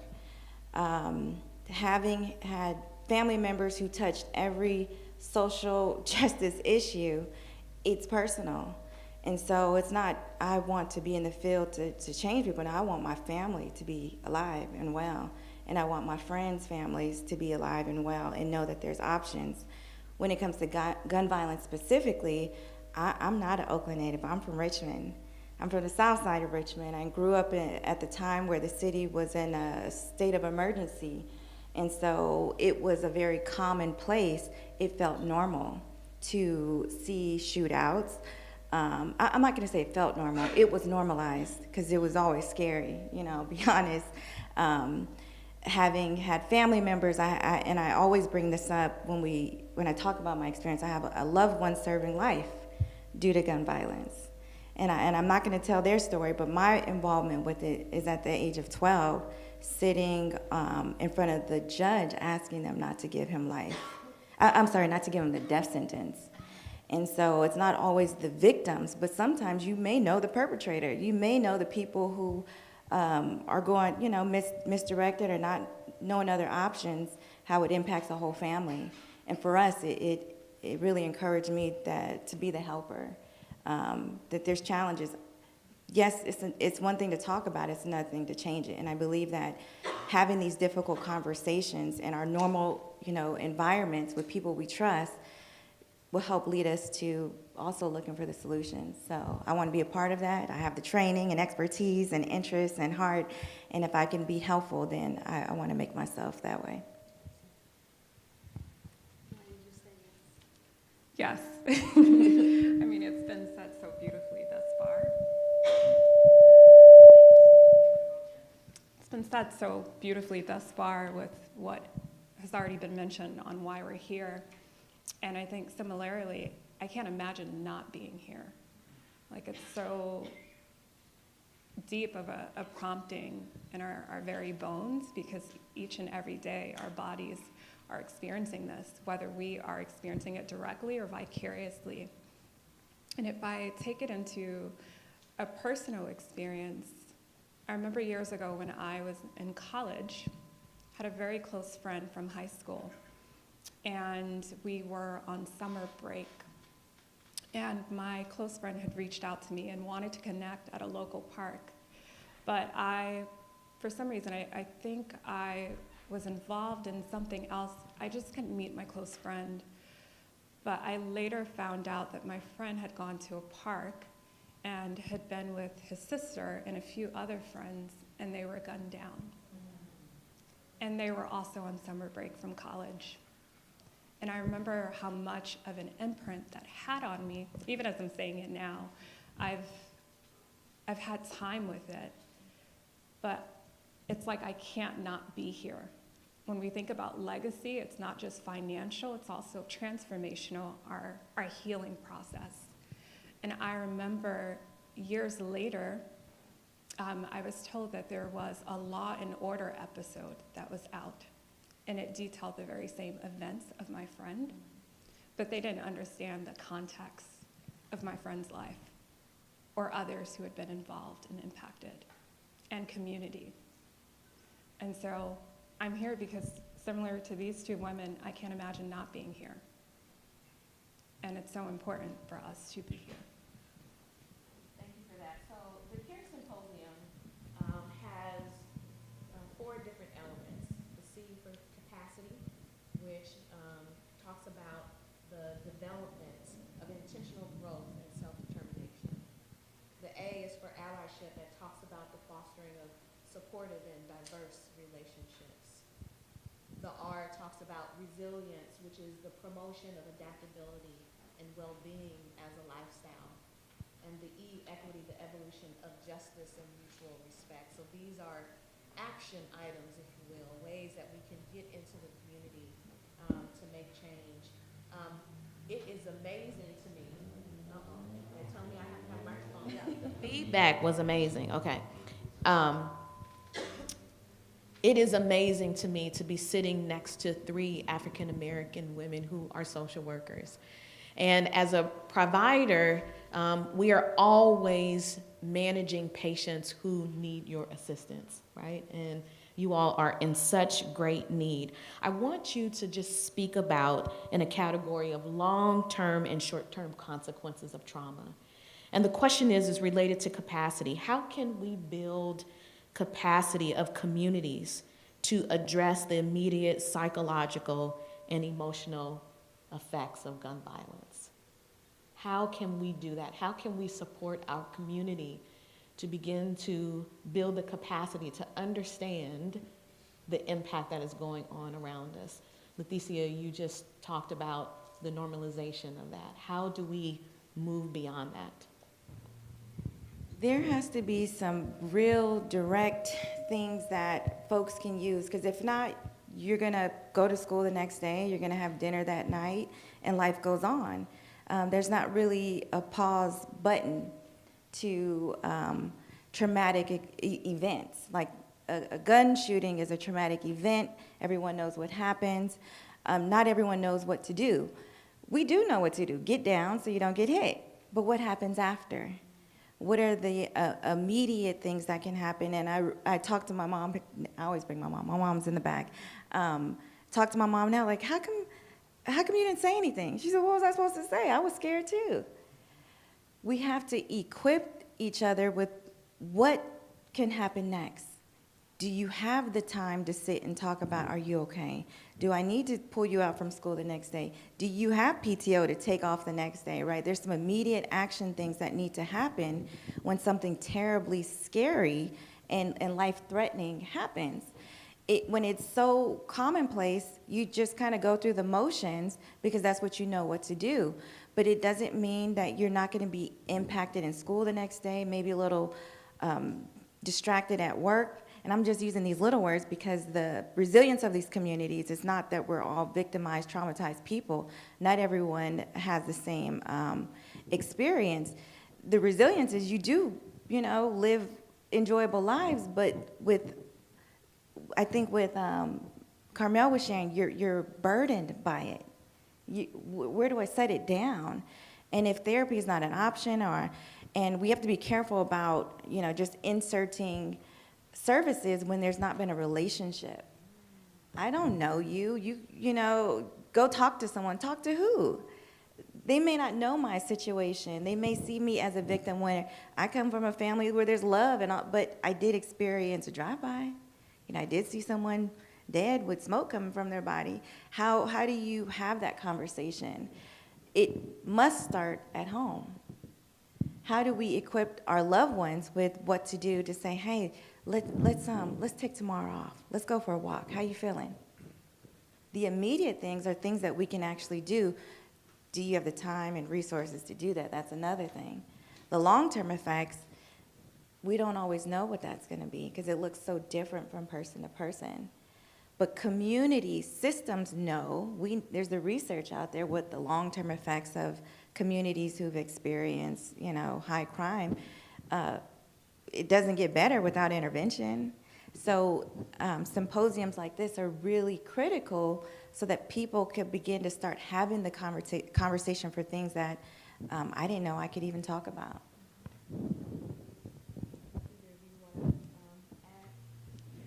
Something that, you said so many beautiful things. I'm a toucher, so if you don't want me to touch on, you just tell me. How we carry trauma in our body. So where do we start when you talk about the short term? Can I put this down? Do I have time? Because I got to go to work tomorrow. I got to go pick up my kids. My mom needs help. She has dementia. And so it is giving ourselves permission to say, you know what? The world is going to keep on going no matter what. I'm going to allow myself to take a breather. And I'm going to find somebody that I'm safe with who will hear me, see me, feel me if I'm a toucher like Aretha, and give me a hug. So that's that first step. One is allowing yourself permission. And I don't want to say being brave, but it is stepping into your right to be cared for when something like that happens. The other thing is, I remember growing up, and I remember the family across the street. And me and other kids, we would be ripping and running through the neighborhood. That family, I didn't like them as a kid because they was always telling our business. But they told our business. So when you see something, you say something. And being in the community, being a community member means being able to step out and when something happens and going across the street to that family and saying, here's some spaghetti, here's some water. If you need me, I'm present. Capitalism has conditioned us to be so individually focused that we forget that you can't live, when you talk about our aliveness, we can't live without the other. And so there's the people who have experienced the violence, and then there are those who've witnessed it. We are one. Long term, I think about systems work. I think about, yes, voting for a president, most definitely, but I also think about our local elections, because a president chooses their cabinet not from just federal elections, but also local politics. I also think about, we got to partner with our schools. So we talk about having help centers across the city, adopting a school. I think about going to the recreational centers and being in the park with the kids. I think also about partnering with, I love Mr. FAB, Mr. Fab, local hip hop legend, who's starting to do some really great activist work. And so we're talking about bringing in different people, because just like therapy, people come to you because they can relate. They don't necessarily care about all your credentials. But are you talking about something that they can look at you and they're like, oh, you know what? I think that might be the one. So we have to partner with people who could be the one, because there's a one for everybody.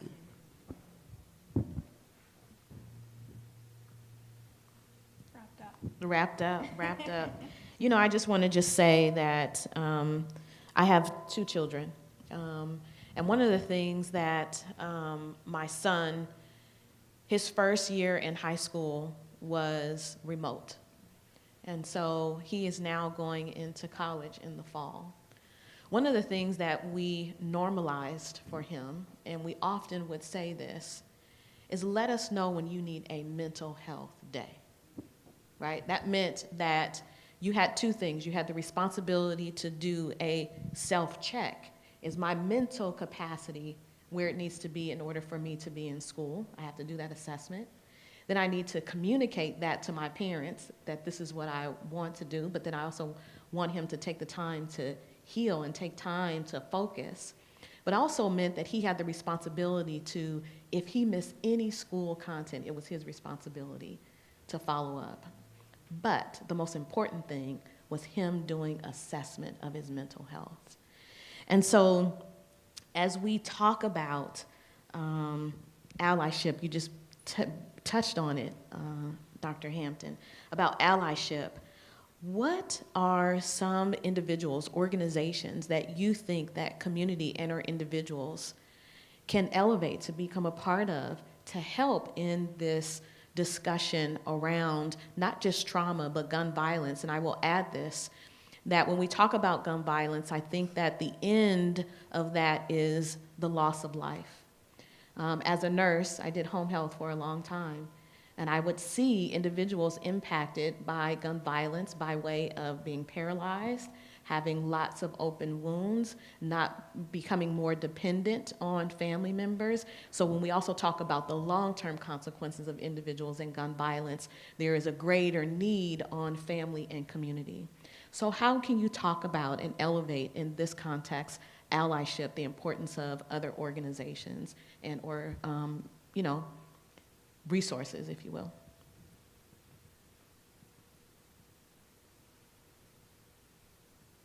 What is the importance of having allyship? Well, we know it's important, and I'm a little remiss to just say, well, let's form this organization and they go in and do this, because sometimes there's a missed emotional component around when a violent act happens and a person dies or they become disabled, how that impacts the whole family and system. We know that disability, there's an economic factor to that. We know that when you lose the use of your limbs, there could potentially be an emotional aspect of that. That individual or that family. I worked at Highland as well in the ER with with one of your sorors there. And so to see how it's not just the physical injury, but the emotional injury that a person may face that they don't always get the support to. Can they find a therapist that has ADA compliance? Do they have the technology available to be able to meet with them virtually? We really have to think about the individual and their environments and what will work for them based on what they say will work for them. So I think that there needs to be symposiums or gatherings of the individuals or their caregivers who have been burdened by this experience. And I love that you use that, because it is a burden when there's, and I'll use like a case study, an individual who lives with their grandmother, who is dependent on SSI. Their resources are limited, not just, not only financially, but even like socially. There aren't other folks coming in the house to help them care for their loved one who is now have a different functional status. So we need to really understand the different ways that a person is impacted. It's not always what we see, but what's going on internally. We can devise the best programs and folks not show up. We know that there's medicines that can help to cubitus ulcers, but if you never want someone to see your bottom side because you're a 19-year-old and there's not always that dignity and care, that it really is forming these relationships that say, I see you as a person and you may have a different thought and experience about what's the very next step. So allyship, I would caution us to be very mindful about how individuals and families see where we can be helpful, to be invited in rather than saying, we had 13 organizations that can help you with this. But they can be really invasive because they're asking about your money. They're asking about who lived with you. They're asking about, do you have a partner? Can you use the bathroom on your own? These very intimate questions that we really think about the dignity of the person and reframe a lot of these that really says, you have a right to determine the course of your life now that this huge event has happened. And that's if there's an injury. We're not even talking about a death. That's correct, yeah. Or if they're still in, have their physical capabilities, but emotionally, what happens now? We see huge rates of substance abuse. So allyship can benefit from really asking the individual rather than, the top-heavy folks, the researchers and credential folks to say, let's put our minds together. No, we can just ask people about what they need. Yes, I love that. What I don't want to do is not allow the audience to ask any questions. I have a ton of questions, but does anyone have a question for our panelists? Yes, Dr. Evans. First of all, thank all of you for an impressive. I think you need the mic. I don't want to stop the flow, but I want to go back to something that Carmel was talking about, and you put up this chart, and so I took a picture of the chart and I pulled it up, and there's certain places on the body that could be stress related. Is that fair characterization? Well, what is mine? Mine is here and sometimes in my shoulders. So give me your best characterization of what's ailing me. Well, if I'm thinking about your shoulders, I am thinking about the weight of the world that you tend to bring onto yourself, either by external influences or even what you've internalized as being your weight of the world. And then if I think about your belly or your abdomen, I think about old stuff that are stored there, survival stuff even.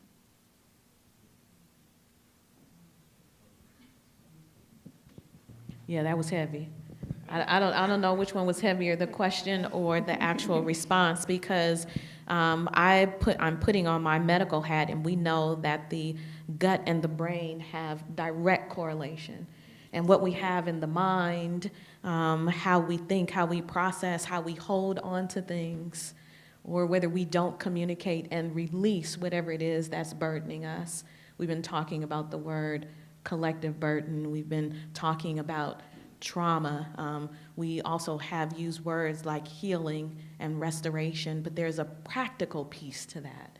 And if we're holding on to things, when I hear you talk about the tension in, muscles in your back, I think about tension headaches, all of that wrapped up into your muscle, not having the opportunity to release.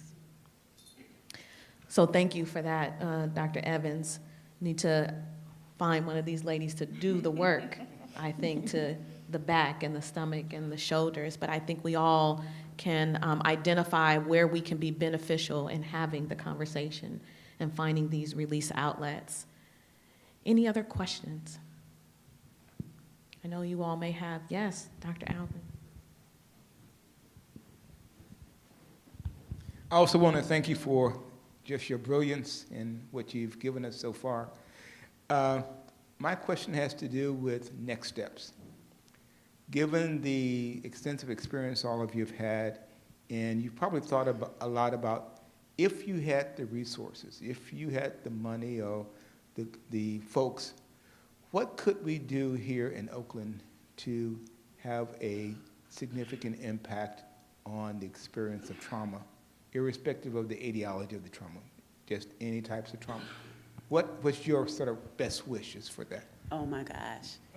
So I am a social worker, come up through the schools and hospitals. And so I was talking to, I think, my sister friend earlier about the preschool to prison pipeline.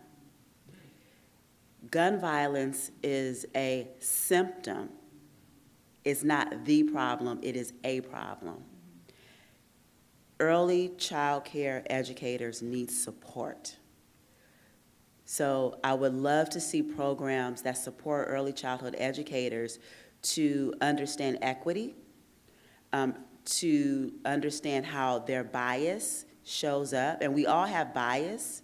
That's not the issue, it's how we respond to activating things that make us act out in biased ways.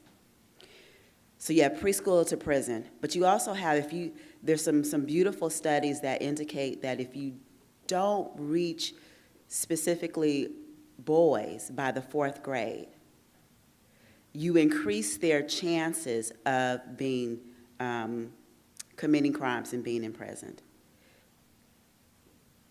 So when we talk about trauma that is seen, we're also talking about the things that we don't see. So what leads a person to pick up a gun?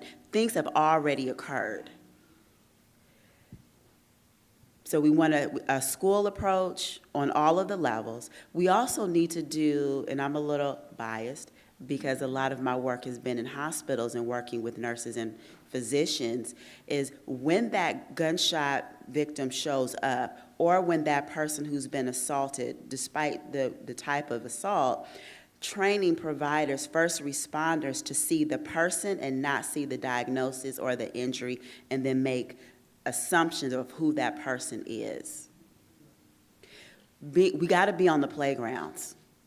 We have to, so working with school districts on having more adults who are trained and not just with good hearts.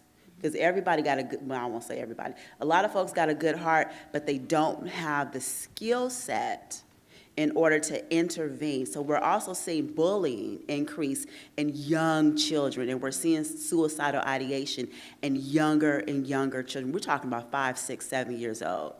These are the same kids who may grow older to pick up a gun.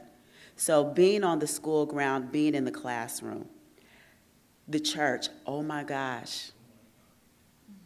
My people came to California in like the 50s, the 60s, and my great-grandfather started a church in West Oakland. So my people, we are church-focused spiritual.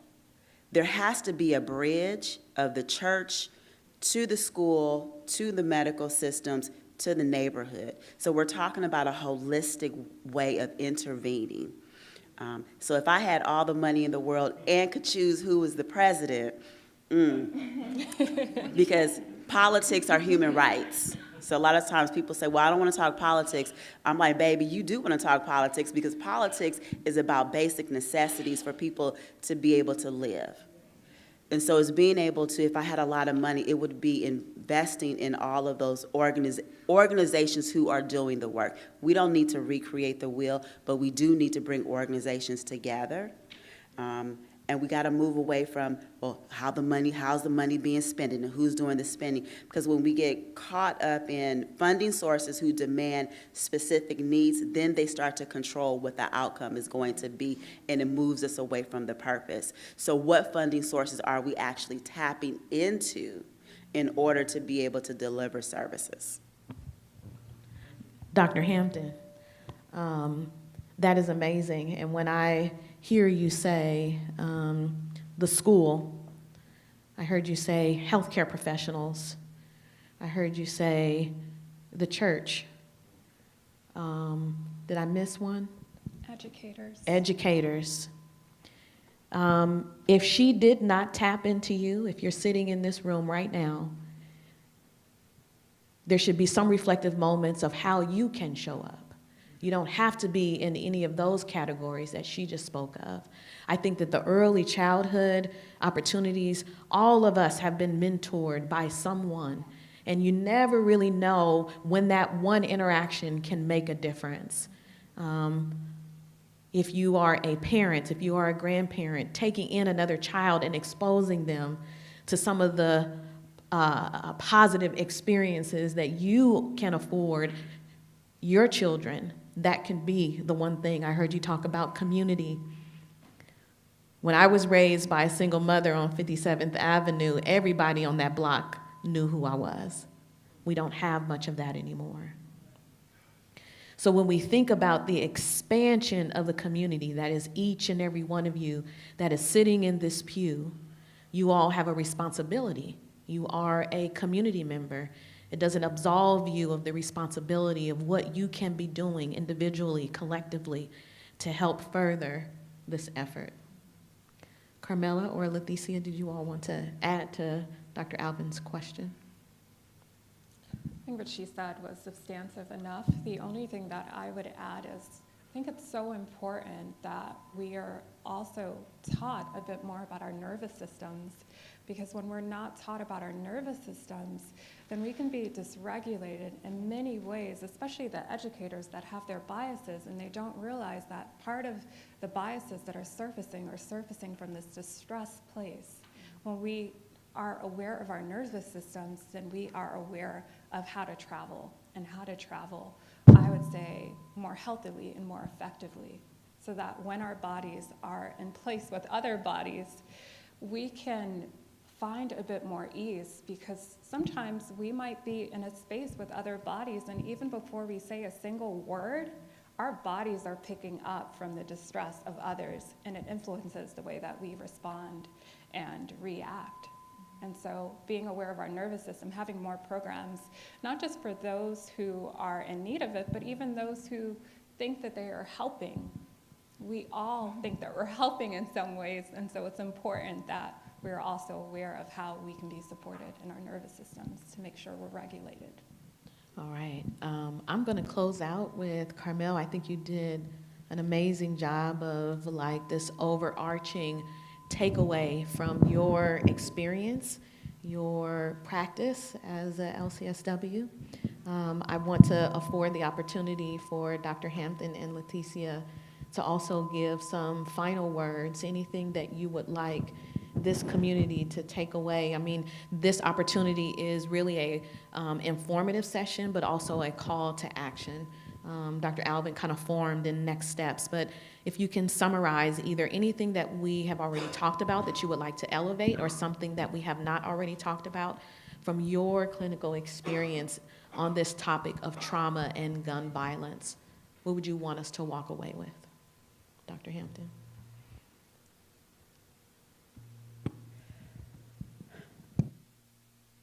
We also have to focus on our girls, because what we're historically have seen with males having more outward behaviors, we're seeing our girls having outward behaviors as well. My dream is for our children to be children, to be able to play. A lot of times in my practice, I have parents who, because I see children as well as adults, well, my child is having difficulty in school, and I sit down on the floor with the kids, and kids love Legos and all of the things, and babies, I'm talking about 7, 8 years old, are worried about college. We want our children to be well educated. My dream is that we redefine what educated means.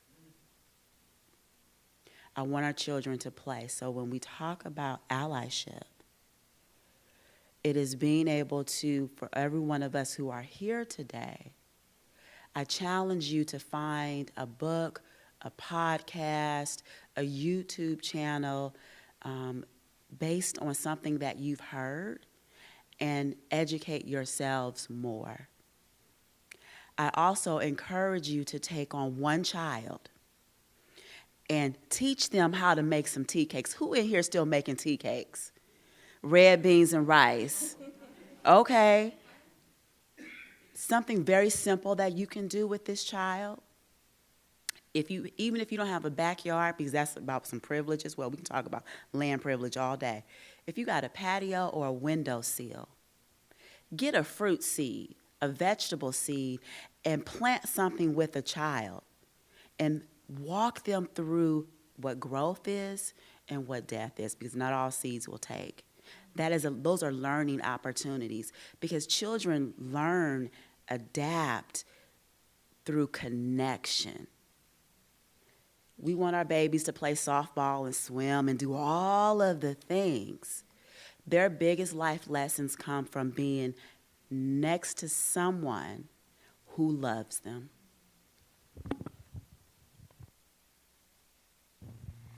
I would like folks to know when to ask for help, seek help. Intervention is better than no intervention.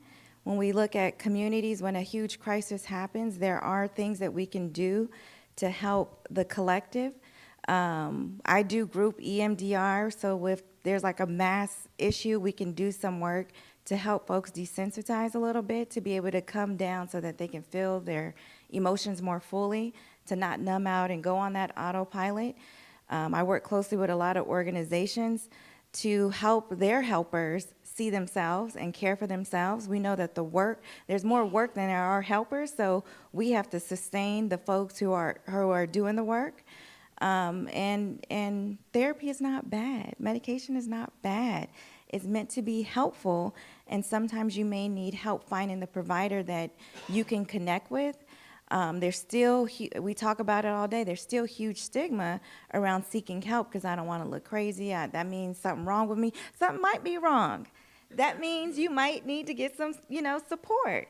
It's okay. It's not okay to recognize something is wrong or off or unsettling and not get the support. If you don't have someone in your immediate family friend group to say, like, I'm not feeling great, can you help me find someone? You can use that sentence, like copy paste.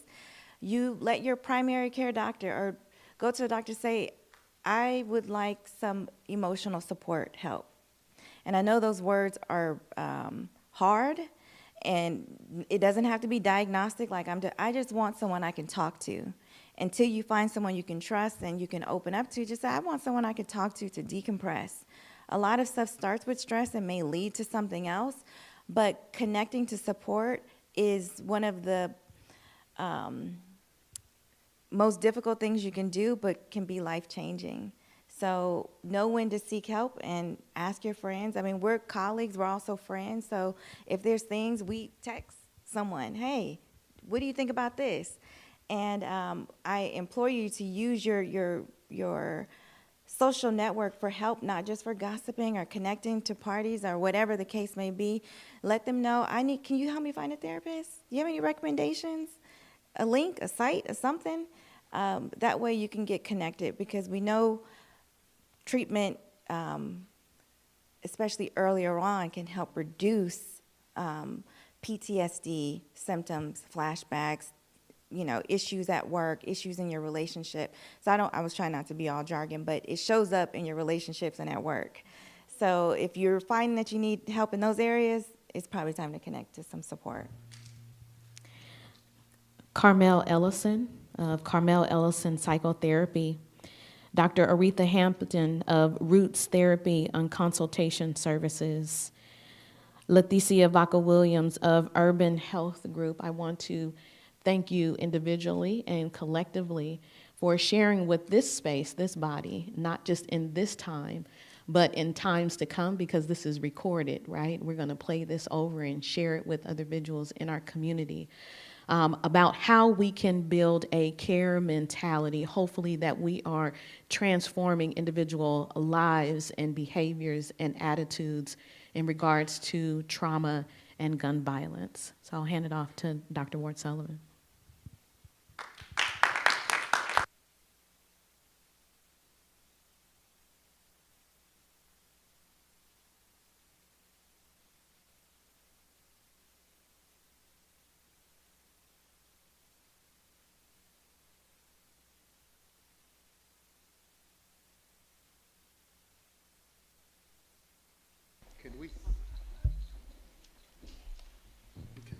Thank you. Can we thank these sisters for blessing us? Wow. Just in this space, so many talented, gifted people who are committed to working through these trauma-related issues. I want to give Dr. Carmen an opportunity to summarize. Food downstairs, you can talk about that. And then if I may, just before we close, Dr. Brenneman is here. I think I told you, from Berkeley School of Theology, and we'd really like for him to come, and I'm going to impose upon you to do one of those Hebrew prayers, because, you know, black people are blues people. Hebrew people are blues people. So you'll be right in there. Dr. Campbell, thank you as well. I didn't hear your name as much as I want, but you are on point, and you did it again. Let's give Dr. Kelly a hand. Beautiful. Dr. Carmen, what are we going to do without you and Dr. Alvin? I couldn't do any of this without them. Sometimes when we're in these meetings and I listen to them talk, and they start just, you know, kind of getting into, you know, the rhythm of being both in a neurological place, and also with the work in the heart and the psychological effects of trauma coming out of trauma care. I just go, wow, to hear them talk and the things they can talk about. I'm glad you all were paying attention in school. I really am. Maybe I should have tried that. But all that being said, Carmen, would you talk to us, and then I'll ask Dr. Brenneman to come in with your instructions. Thank you, Dr. Joseph. We're a team because we often do get into some really good conversations as we're thinking and planning for the next steps. We like to have a little fun. And guess what? We didn't know each other before, but now we're friends. We're really good friends and think partners in what we can do for community of Oakland. Because I was born and raised in Oakland too. I love Oakland, and I will fight for my city, right? I want to see it look the way it used to look years ago. So here we are at our starting point so that we can hopefully get to that point. And I shouldn't say hopefully, we will get to that point where we return Oakland to its heyday, especially in this West Oakland area as well. I remember back in the day, this was a thriving community. The porters, doctors, lawyers, and I'm going to add nurses because we can't get anywhere without nurses. So it's important to think about our city. And for those that this is your transplanted city, you're here because we know you love this city. So there's work to do. So as we're learning and hearing, growing and breathing, right? Think about what you can do also to contribute to getting Oakland to the shining star that it has been, that we'll get there. So we thank you again for coming today and sharing, hearing, learning, collaborating, connecting today. So in any type of event that we have, we like to also make sure that you complete a survey. We love surveys because we want to make sure that we have met your expectations that we thought we were providing. We want to make sure that we've met those. So you'll see at the bottom of this lectern here a QR code. So please pull out your electronic devices and scan that code. Complete the survey. We'd love for you to complete the survey before you actually leave. So please take a moment. And as you were getting your phones out, it's also on the screen that you can see above my head. You can scan from that area as well. And we will take a look at that because we're going to plan our next event for October 26th at Lake Shore Avenue Baptist Church. So we want to see you again. We'll share more about that topic as time progresses. And that we have snacks downstairs, so don't just walk out the door after completing your survey. Be sure to walk downstairs and grab some snacks to eat here. Thank you, Dr. Wallace, for allowing us to be in your space and be able to break bread downstairs. But without further ado, I'm going to call up Dr. Brennan.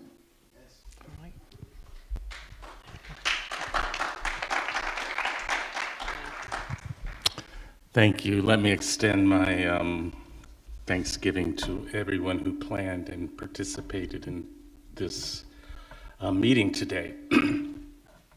It didn't get unnoticed by me that there was a feminine vibe in this place. It reminded me of our great mother creation herself, who is all about healing and wholeness, and being led by you women in this meeting has just been a blessing to us. And it reminded me that there aren't enough women in terms of the church, healthcare, community systems. There aren't enough women leading our churches. And since we train seminarians, any one of the 4 women who are sitting up here ought to also be ordained ministers and leading congregations. Not that you need more to do, but I come away with a deeper commitment to say that we need to continue to bless women in the pulpits of our world who can lead congregations into this kind of trauma-related work that needs to be done in the church, and it often is missed because most pulpits are filled by type A men and other men who are out of touch with our deepest selves. The other thing, each and every one of you, especially the 4 women up here, reminded me of my beloved wife, who I'm going to go home and love on her, who's also a clinical psychologist and has practiced for some 30 years, has done much of the similar kind of work that you all have done. And there were aspects of her that I saw in each of you, so I fell in love with those parts of you as well. So thank you. Let me leave us with a blessing, part of which comes from a hymn and part of which comes from ancient Hebrew language. Baruch atah Adonai Eloheinu melech haolam. O great God, creator of the universe, blessed are you among the ages. Healer of our every ill, light of each tomorrow, give us peace beyond our years and hope beyond our sorrow. Give us peace beyond our fears. You who know our fears and sadness, grace us with your peace and gladness. Spirit of all comfort, all love and all kindness, fill our hearts, guide us, grant us the courage, compassion, strengthen us, and grant us wisdom and healing. We go in your service and with your blessing. Amen. Dr. Brenneman. Brothers and sisters, this concludes our time together. Don't forget to go downstairs. People did a lot to make sure that we had sustenance. Again, Dr. Wallace, wherever Dr. Wallace is here, again, thank you so much for.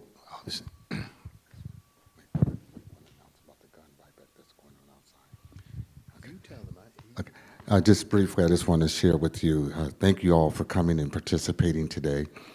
We also are having on this day a Guns to Garden buyback in which they are purchasing firearms from individuals, no questions asked, up to $300 per firearm, including ghost guns and all the other weapons of mass destruction in our community. And they're transforming those into garden tools. And so when you go outside, you're going to see police presence. They're setting up on the back part of the parking lot, so don't be alarmed. But I want you to know what is going on, and if you know someone that have firearms that they want to get rid of, they can get rid of them in a safe manner today, right here. God bless you. All right. That's a part of the good work that he is doing, and you and others are doing, but Pastor Wallace is really a point guard and gets the ball into the hands of the bigs, as we used to call it, and to put the ball in the bucket. So we're going to end the way we started. What do we do on Saturdays when we're not in church when we're growing up? We're watching Soul Train. All of us are watching Soul Train. And back when I was a kid, we used to have the debate. You know, Soul Train basically started in Chicago. They were doing their thing in Chicago. And then they moved it out here to Los Angeles. Now, it was the debate, did they have more soul when they was in Chicago, or did they pick up soul when they came to LA? I'll let you decide on that. But we can all agree with this. Are you ready? Love, peace, and